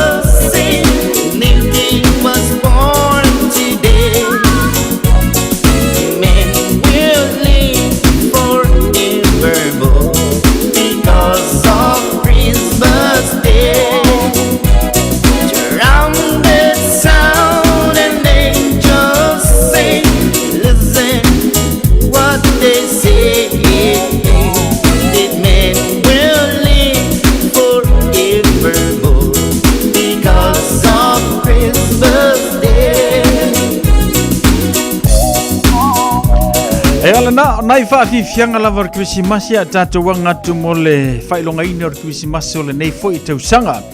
Patalo fatu Moana Ponenski le mau mal tato por kalamitalo fauso mai lungo le tato YouTube channel. Fatel fata simai fa mo fo nai ta pena ma fa sauni atu o male ainga ile Christmas ya mu yo e wo keleng yo me alo fanga I ko poki ora ka vale. Patalo fatu ele nei fuvanga la fia fatai le fata se mai le tanto por clame Amelia Micaele le leita lo fai ongai ke malue Amelia malo nga lue ya mere le uma foi pe oni ita tu mongia o le wakako wanga ku ya Sofia fia ya ele finga ku wai ka ko ngalue ngai tata won tatu te ngalu lue alo fatu manuia ya fa mai no fe am ngaluenga ia ole nei fuvanga ole a fiafi no ta wa ia tatu tapin pinanga kisi masima le te usanga fou ia tulanga le na fa taile tuo le wa mai a foi fe am ngaluenga nei te usanga ia eu lavana a fia ni so tatu ainga malanga maliu maleoti ia ele se me tatu te popole ai tau lava le misio le maftanga ila le tino ia alo fa penaona a ole tatu matai ia nisio na ia tatu aingo fa ilangi le fola ngo teme foi na ia teleina mawaia na ia vanoia sia ia inai tangata na ia tatu ainga I tunga mau wane fa fonga la tuno no foi matal no ai mata pena ai la tu moenga po ni la tu tunga mau fa matango fie ia mau fo eu susui na pese ma fa isi na papa kiu ia masia la tu wa tele ai na ngalo le telo temi ono tulanga e o le pisi fe amunga ruenga pe o ne yei tātou. O le son na file sa poloka ile awala le ai ele mamako I Manuewa Great South Road.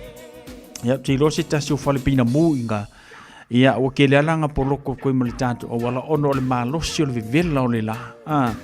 Whaftai le sa palasi mali timu ile sona nafi ia le fo isa palasi mali kimonga ngi ai le kele. Nai vaenga na tapin pene I tātou lana tele na tātou whaonga ina mo meo o ngā umu. Ele ngatai o ngā umu ia au vaenga o tau papa kiu. Ia e fo inisio nei ainga e whapenao na whaia la tau umu. Ia I whafor fale. Ia tā ua tele le saunga le mu. Nai vaenga le nai whaima whaisa umu ia a tonu nei wa e masani vaenga le na e tā ua le longo le fui mu.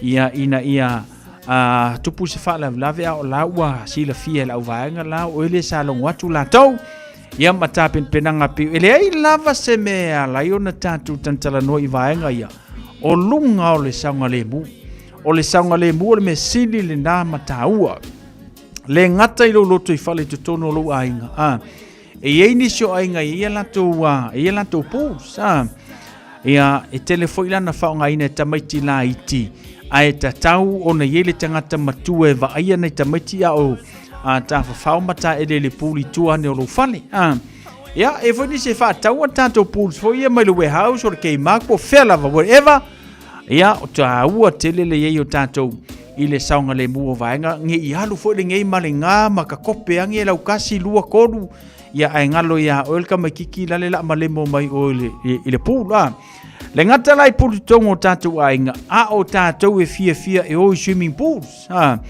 ia te mi pisi foi nei o swimming pools se matulanga pe o nei ai ai tā ua le va ai o lou saunga le mu o lau kāwale vai lau kāwale po le lei pepa le ngata ile le stala ia vai foi le pepa o le Warren of Fitness po le lei ia masaunga le mu lau tāwale ia wal te mili nei e pisi I tātou feo inga ta faonga ia mameo mamao mangai mamao iai a vela fa mo na yo matuo su to luma se fa na tono ta vale vaenga le na taua ya ma nisi vaenga e fa penao na nga ye tanto tu fu lo fale ya ele leitele lo tantala no I lau nei pas po lau next door tantala no iai va yangi lo fale ya taua le na ole le lua va mau next door ia awaina I se fa le tonu pe se mete popole ke ruesi ai a fa pe ke vai ku foile o ele ke fa ku puole be vesi lau next door ia ele mo se no fo le o e malau next door tulanga na te tau na tantala no ai o e malau neipa fai neipa se vai me aroka fale lang le ka ke alu euskari le lua vai aso ke koe fo i mai ia o lai le leila lau nei pa leva ia le fale ia ele o le alu lo lau nei pa e alu ko kongo le fale lo lau nei pa pe ia o lo fale le fale lo lau nei pa tulanga na pe o nei ai ia ma whaataunga pe o nei tātou pe ona o ta ua te mi o so lava ke minge mai mau le telo le mea ai po le lava ia o te le whaatonuina oe o te le pule iau tupe o te le pule iau mea ai ia ai ta ua te le aua le so na wha mai mauina ia le telo mea ai o le si whai ngel papakiu whai kai au le papakiu e koe whai aku ale ka lewe e rengia le si ala ka kier ka lewe pisupo lai ko kongore lai ko kongo pusa aisa e koe whai aku ale papakiu pakua moa le si ala le kaunga pakua moa lai ko kongore o pusa aisa vai nei vaenga le nai pule a o ele whaonga ina au tupe mau mea ai ia ai tatau na tātou fu lea whai male alofa fo ina isi tangata ia o whapenao na fia maua ia ni mea ai o ni vainu ia matulanga pe o na iai ia o nei vaenga le na ia ai maise lava na ka koule au ave ta vale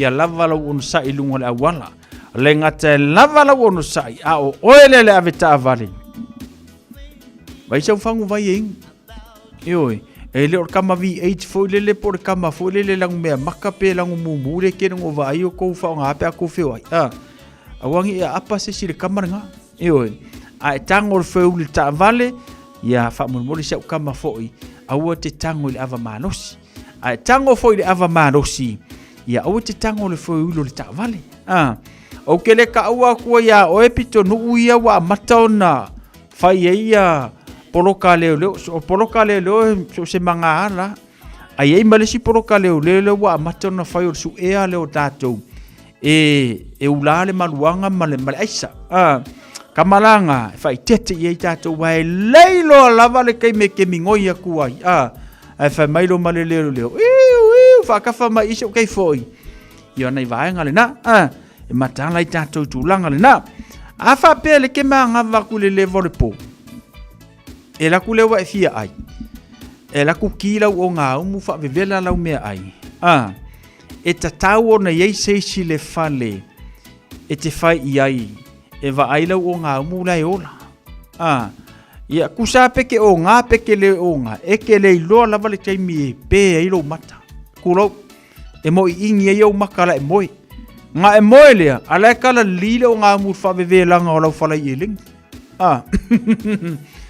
ia fa kwa e ke yang elava ngo we fa longo ia se manga va se mangu me mu ia ke le lola wa sa sao le afi mamu o nga mafu mo le fa ve langa o la me ai va enga nai matala ye tatou ya me se lava ka ko la o nga ioi o le la wa kwa le me ai le me nga ke ngoi fa for fale ia umanga e ai ko i me ai ngai fa foi mai mo e ai fa ia o ki sa ko ngor faringi sa ki se o nga mu ala mo ka maki marki ngau ka baki ele le yalo eva o i fa foi ma e mo ia ma ia fa tete tatu nei va enga le na ia ona ngai fa mangaku le nga mo ka ko o le si mele o mana tua ka ko le nga i matafanga e ni si o i fa ngota e ni si o i ta fa mata ele le sami mana tua lo sanga le mu vai nei tamiti ai lo au o kiso nga lu ki le kai ia e vai alu saunga le mu so se vai nga te alu yai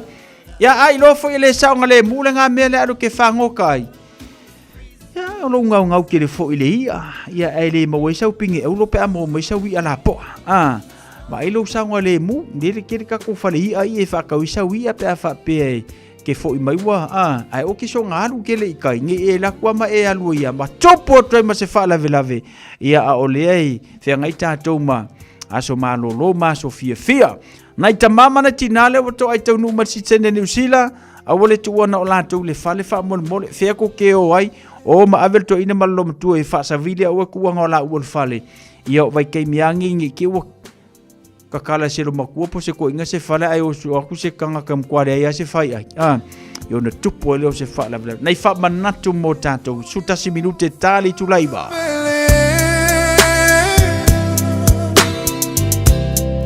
Te fe lo alofa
masei le alo fai a fai lele tiu ai le asonei misi alo la lele wa fa ape ai tanei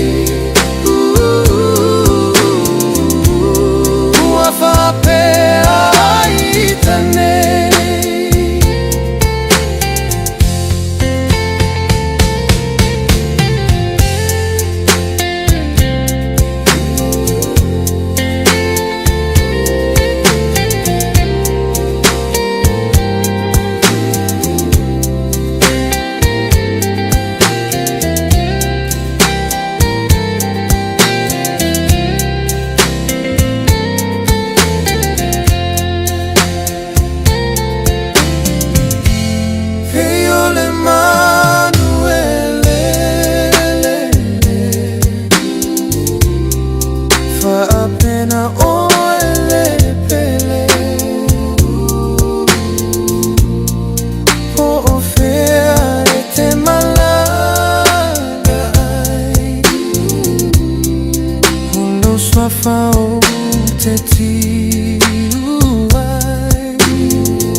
Nai va vivianga su vi floi mo tātou le nei foi vanga la fiafi male tautua le Radio Samoa se fululima iwa tolu tātou musika su fi floi Amelia Mikaele malo le ngā lulu e lo fantu moi malvanga Ferrai mo pongai so i fu manuia mai Brisbane au Setalia le ngata foi lea Waiti Lukti malo so i fu manuia fa tele fantasi mai ya ma se uso ya Moana Ponanski lo fantu brother fa tele eva mai manuia foi ya ta faunga mai vanga mai so fa mga pe ona masani ai ile nei fo ia fiafi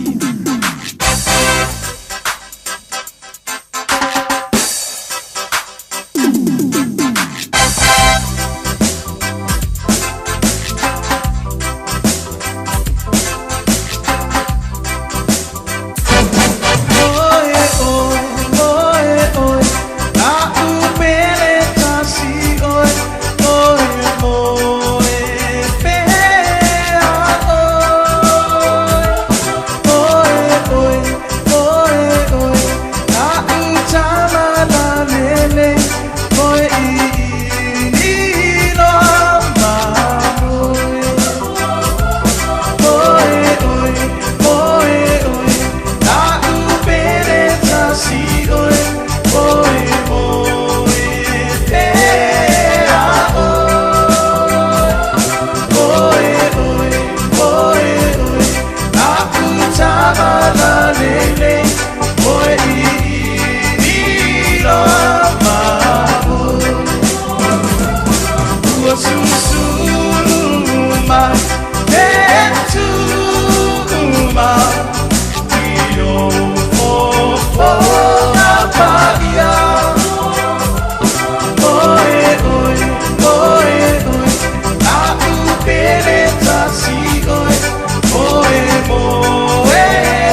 Tangata, Mola na fa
sema Hosana.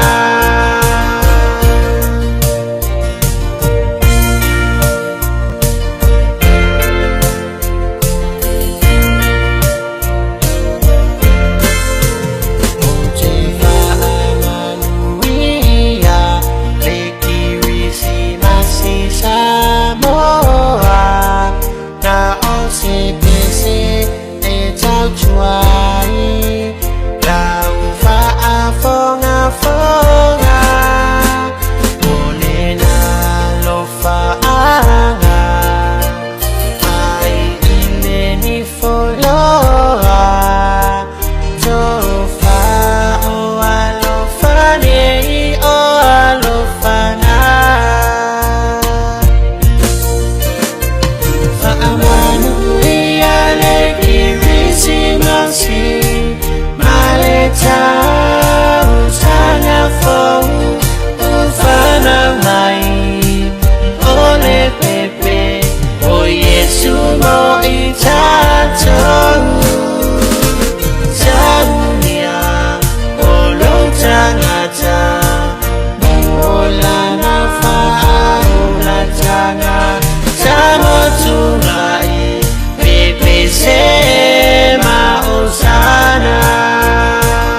Fatala fatu Christina Tanuwasa.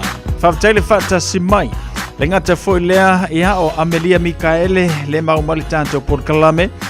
Sina leo manor sui fumaruia fatano fatu mo otou ia le leo ko aiwa lava se tapi nangor kirisimas. Ya ole mengi. Ole fafsanga ia mangaruenga. Ya ale lopola se kaimie. E maua se kala e se whaka ngor kirisimas. Ya uro ka kor kule i on ngaruenga. Ya wafufuanga pe ona masani e tātou. To tele ni soi lantou ia pe ona ia tulanga o whemaranga inga. Boa o mono fa mananto tulau tui pui o le misela. Meise lava i lantou e anga i Samoa. Au se kalia pule o e pe kui pele kui ia le se me pole fua paole me ke pole o le velo Australia.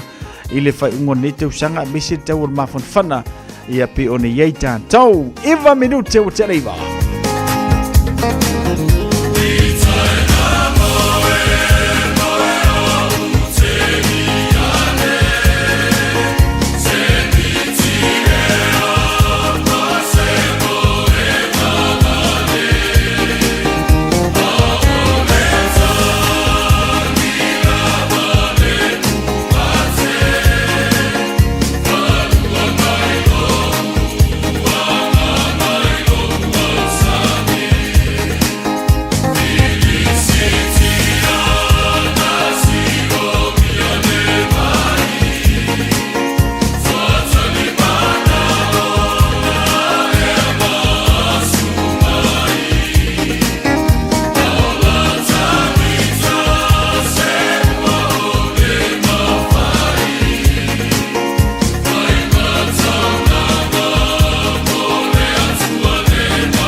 Whafifianga mai se matu e kalesia e whakasalo I matau a paula pe o nei e tātou whafifianga o le nei vanga o le afiafi ia male tautua le Radio Samoa se furulima iwa tolu a mo o tele la u tala noe le tūlanga tau whemalanga inga o no tūlanga le ia I le tātou misela I Samoa mai se la mafoili wha mamafa ia mo tātou e malanga a siasi Samoa I nei a inga ai ua whaisi leva tele atu ele I tue Yeini a tātou a wha momori leiro loa ia I lātou e whaimalanga I lātou e whaimalanga mai ingei ia e laku le sika ngaka su e mai e ilanga oso e sau mai e ingei I New Zealand ia o I lātou e malanga I Samoa ia e laku le sisu e ilanga ako pa o e alu mai e le lātou a inga e le isi ako pa unga laku mai tasi lale nā vaenga e te tau na ave I e lau wha mo mua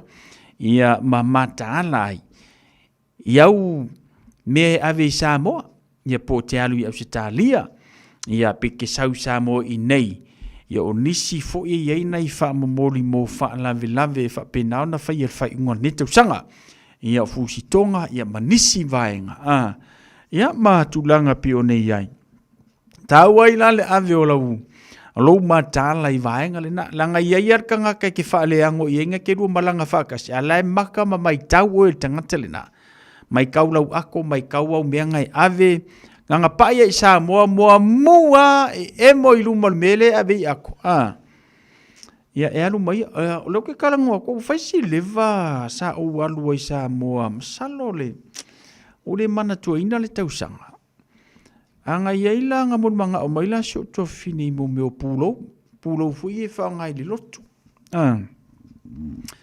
yang walu le fa tau pulo we masalo po se me le ono pulo pe se umalango pulo fu I fa ngai ta mai tai matina il falsa ko nga pulo langa ngwa ya wo walu la ma au pulo o ka nga ua kurunga fuli le waile o se mea mamafa lai ko kongor kanga pepa ma ele tusia I lalo ingo ele tanga pepa ele tusia lo ingor kanga pepa ala o keilo le leia o a ue o ngā pulo ma ala u kilo ma ko fenga malanga le ngala ku Samoa ele aia masekanga kanga la ku masekanga pepa pulo e nga ua ia wala tula o taunu ia wa piki lau ako ma alai ua upulo o tango le tu lo lungor ka mai mea fo le lungor kololi mo sa vali lo e ia la le tupe na o walu tala no walu fali liu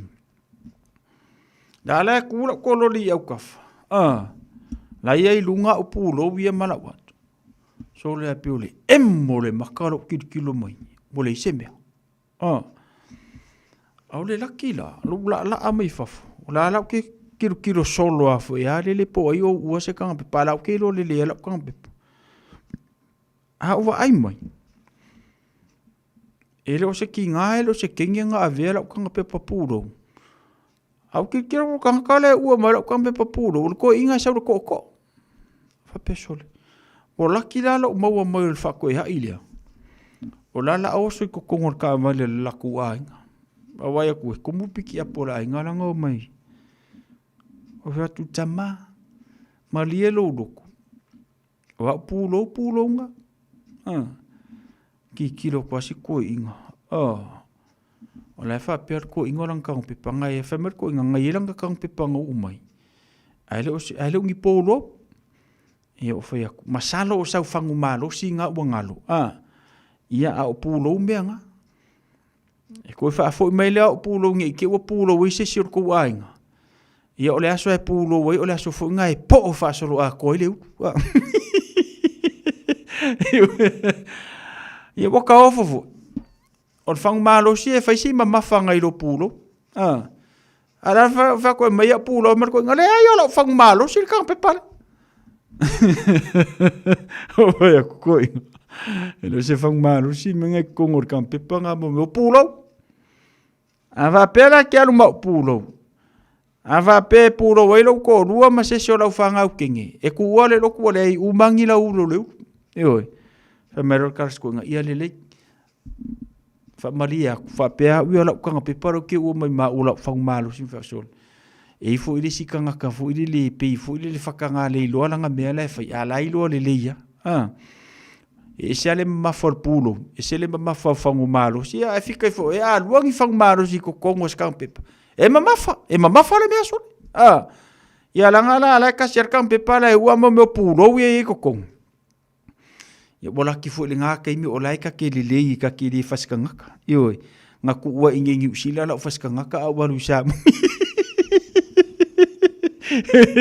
yo o ka ka mu ku la sa mo ko ngalo ala ka faskanga ka sa fa ingi ya nga ko mare wa pulo va ku sko inga anga yesa ku pe va ku mau ya langa linga mai fa ka silva ke ro anga yesa ka la ile wa ku ai mai ka pulo fa mo mo se ka mafo ya ngi ke wa fa inga linga ya fiafi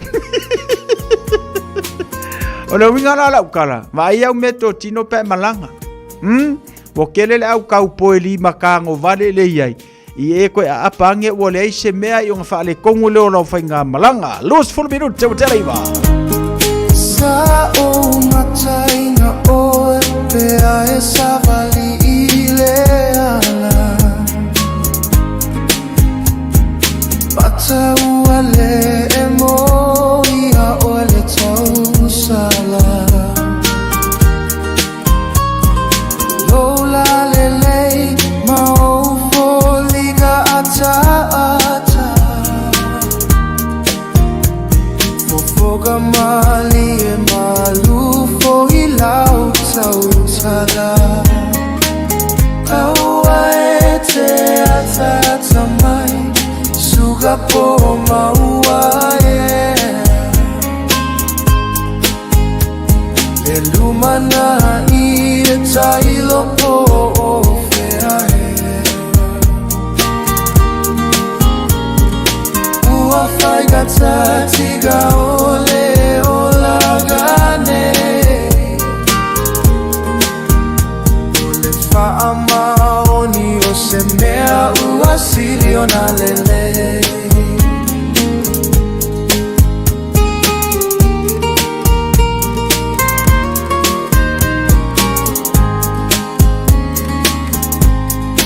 Talo failo fiu e tau mawhai.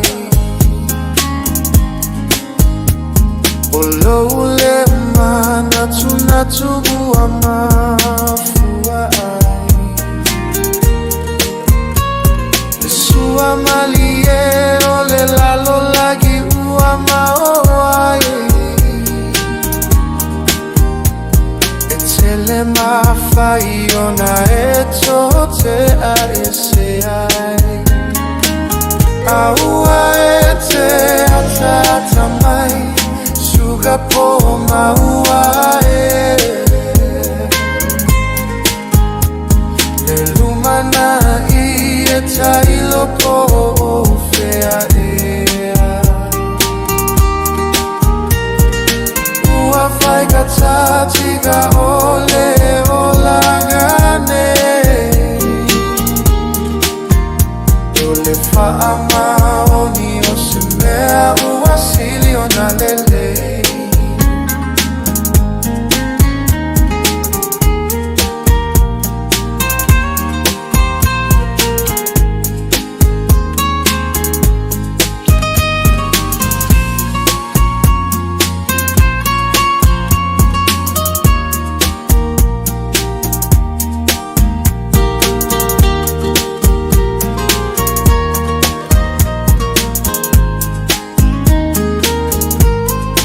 Talo failo fiu e tau mawhai.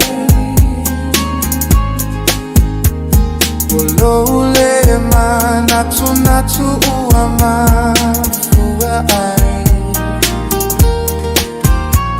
Le sua mali e o le lalo lagi ua e mawai. E tele mawhai ona e tō te a e se ai. Aua e te atata mai suga po maua e.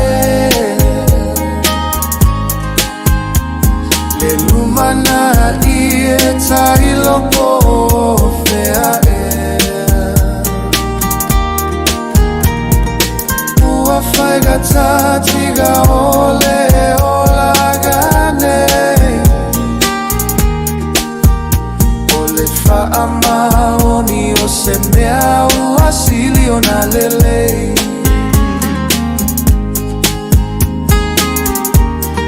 Whawhiwhianga sau whiwhloi mō tātou le nei a whiawhi ma le pesele na o le wha maoni o se mea ua sili ona le leisa o le lei upo le pese o le wha maoni o le me sili o nga le lei.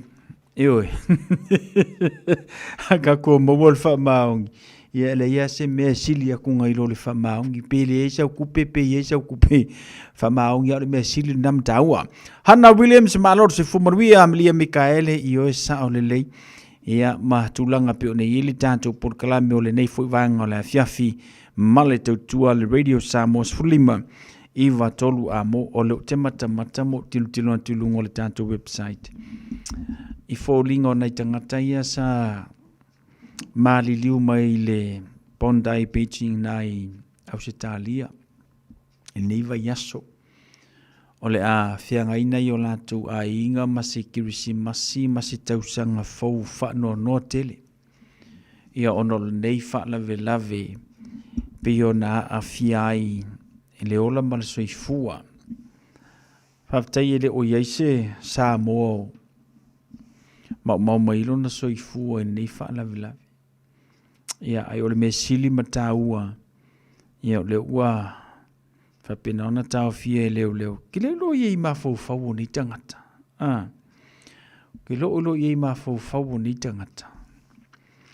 Ia po le ni langona o fo ni mawhau ngai wha o so fia ai lato e wha atinoina nei tu ai ngā wha lave. Ia ona te tai mai ei leo lo mawhau le nei taimi. Au tātou wanga atu le Christmas. Ke le lopo e whaafonga mai a oile stangata e tele na e whaataua tangata i lungo le awala. Fo i lea i le tūlanga ave ta vale le ma fau ma le fo i le ke i ala e alua ke i ala ala mouange i ulu ma koi kiki e la vea. O le taimi le nei. Wato tele i lātou e whewai ma a upenga i to tonu o ta vale. Kua ia sisi a upenga ai a wherua i lo tangata ma se whanga i kokongo ele ia sisi a lo whanga o tātou. O te whautuaina i la oe. A whaapea e maasanio na e tau mawhai e whaatau tangata i e lungo le awala. Mo o whautuaina oe aua e te tue whaataua. Kusalawa peke vai ako se kenge o se kinga, o se koia inga. Ia, le leilo vili o le matanga ruenga o leo. Ia malongo i eile ta vale, tau i eile number plate, tau i eile area le iai, tau i eile awala. Ionga e alua leo oea ta atia la, wa umonga i loe leo, pe whape te wala au i. O te whatawina. Langa fo ile leilo ale si ima i lungo le whangama, la vea kuai. Ia ona tele ai lea al whawhita auli. Ia ma fia i le ola ma le soifua o tātou anga ia tu whai unga. O le nei tau sanga lo wingala nao lau tala. I le tūlanga pe o nei ia le telo le au wha tupu wha lave. E lea iei tātou i le teimi le nei. Ia, o le tūlanga na pe o nei wakawa aia kumalo ka alofa nei tangata pe o na mali liu mai. Faisi matutua o tangata ni o te tilo ti masalo po se me o le ova tu le odos fulu nisi odos fulu te usanga pe lata i odos fulu te usanga le matutua. Ia maras fulu lua te usanga le laititi pe o na iai. O se tūlanga whano no tele, ia ma o se kiusi masi whano noa mo na ia latu a inga. Ia, ai o le toa lea sa ia pu e ina le tangata lea sa whatanu ina le whaalamlawe lo te tilo te ua ova ma le 2 miliona le donation pe ona tu i e tangata. A mese le milionea au se tālia ova ma le 2 miliona le tupe ua iai. Me vaila iai. Ia nei vaenga na pe nei a e whaafonga mai fo i o na e whia ngai show a inga ma whaanonoanga o le nei vai taimi ono o le malanga maliu ma le oti se pele i loto ma nganga. Ia. Fa mai se le ngango le tua ia te oema na i o a inga. Tātou whaanonoa whatasi. Ia ma tātou tu atu i lumo le tua o tau whaanonoanga. e le mawhanawhana o le atua ia te o tau. E fo inisi e o mai le teimi le nei o lo fia ngai ia ma le tele o whaanoanoanga whaafita uli ma vaenga e tutupu ila le tino ma le nei so i fuanga o tātou iai. Paulava le meu te mana o e wha ma mao malo ma fau. O ni vaenga e tau wha lave ono a fia ilo so i fua. Ai o te whautuaina o e vaise tangata le lei e te tala noa i ai matufa i ai nai o whaafita uli. Ka ngakala ia o mangau ia o e kakala ngoi e. Va aise ofisa o leo e latane. Kusa lava pele o se me o ngō afia i se leo e o ngō afia i ofisa o leo. E pauna o leo wala o te ilo efso soani mo oe. Ma e kipa ina ma tā upu na e te whianga ima oe. Lua o se whaife au e te silafia o se whaife au o loo e lo tuai. E te tau ona e whaasoa i ei o whaafi tauri. Ai aua lava. Nei e whaasoa atu ia anko o auntie o cousin o au ma nisi tangata. Leo lawa o whea kua sa o ala ukala le aua lava. Nei e whaasoa ku i ainga i vaenga le na. Tangata mea na e lua te tauona e whaasoa i e. Whaife au, ia pole official leo, Mosef Soswani. Ngā uma leo re keisi. Leise me te popole ai. Ai au ke whaasoa ngai ka ngaka leo o kaua kia ke oi. Ke whaasoa ku ngi ai le lea mai lunga Facebook. Talaua ave mai le so ua whana wai le pepele ana valo ia o ia o le mesia le fetu ua whalo mai o petele e male ai o Yesu ua whana mai Kirisimasi na mafuai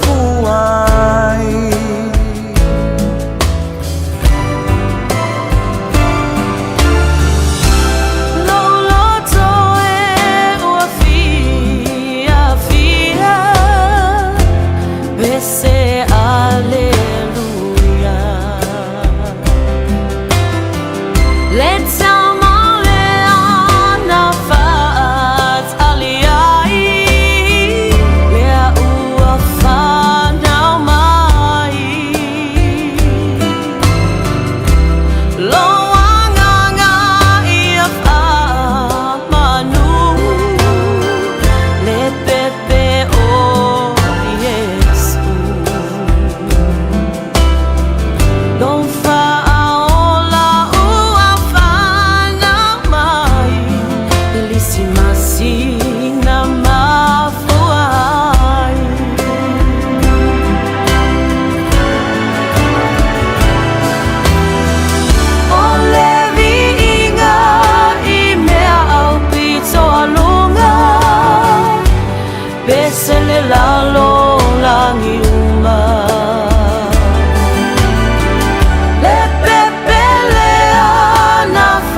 so anga o le alofa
comes tonight.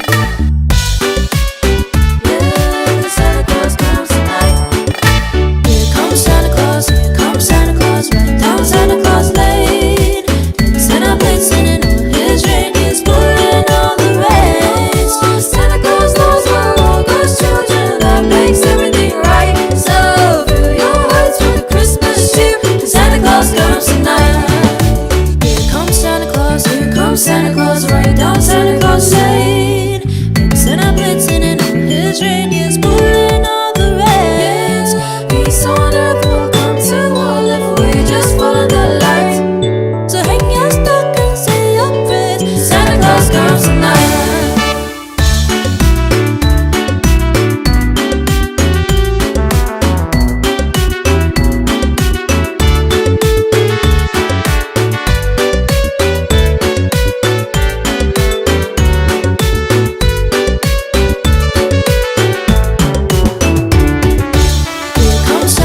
Here comes Santa Claus, right down Santa Claus Lane.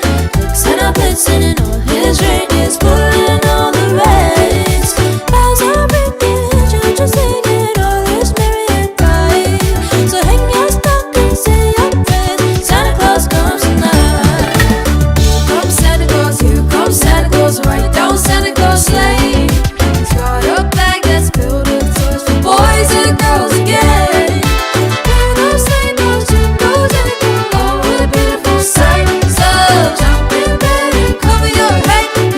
Comes tonight.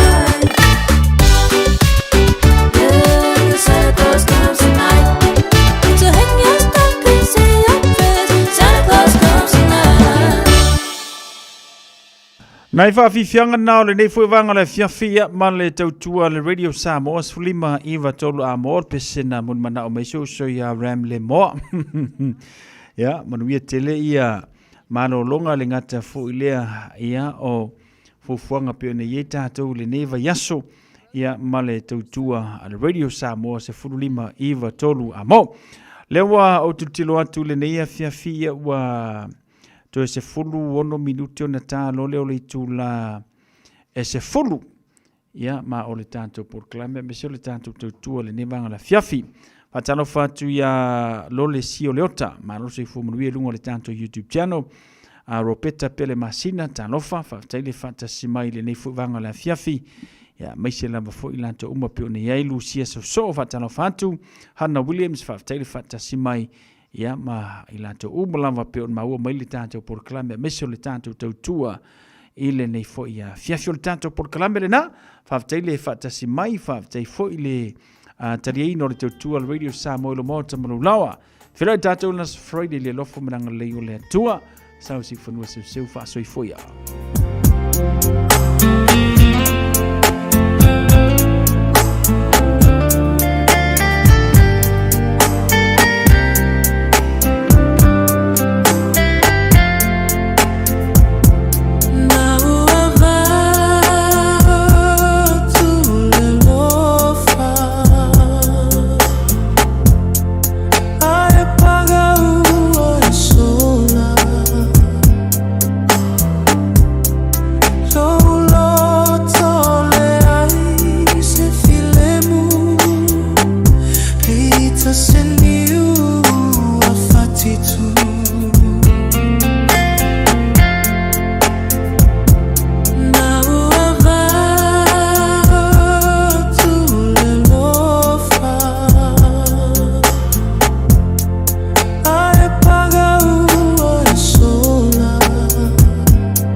Ciao final malo si matau mafai Selena ya tula imai Beita ileu alei Uamuta si otau mafai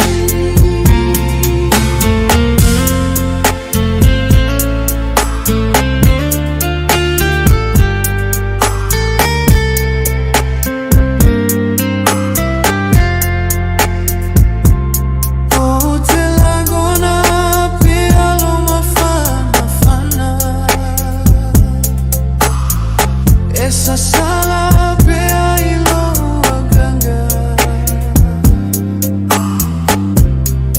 Oh you are fine my fili otama Pesa vali ile ala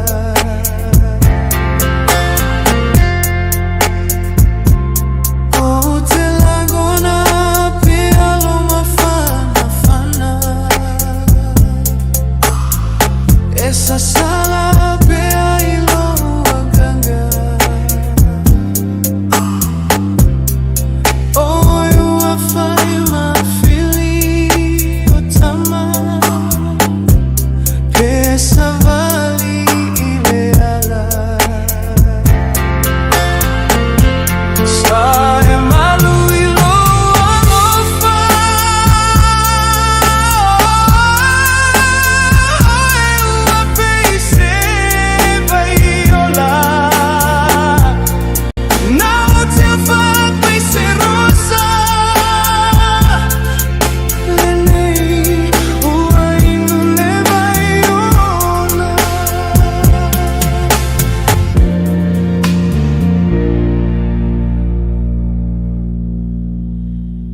Talo for Samoa on Mr. Cowboy Lenny. Fa for fonga ma mai mo mai bea i le Radio Samoa. Yeehaw!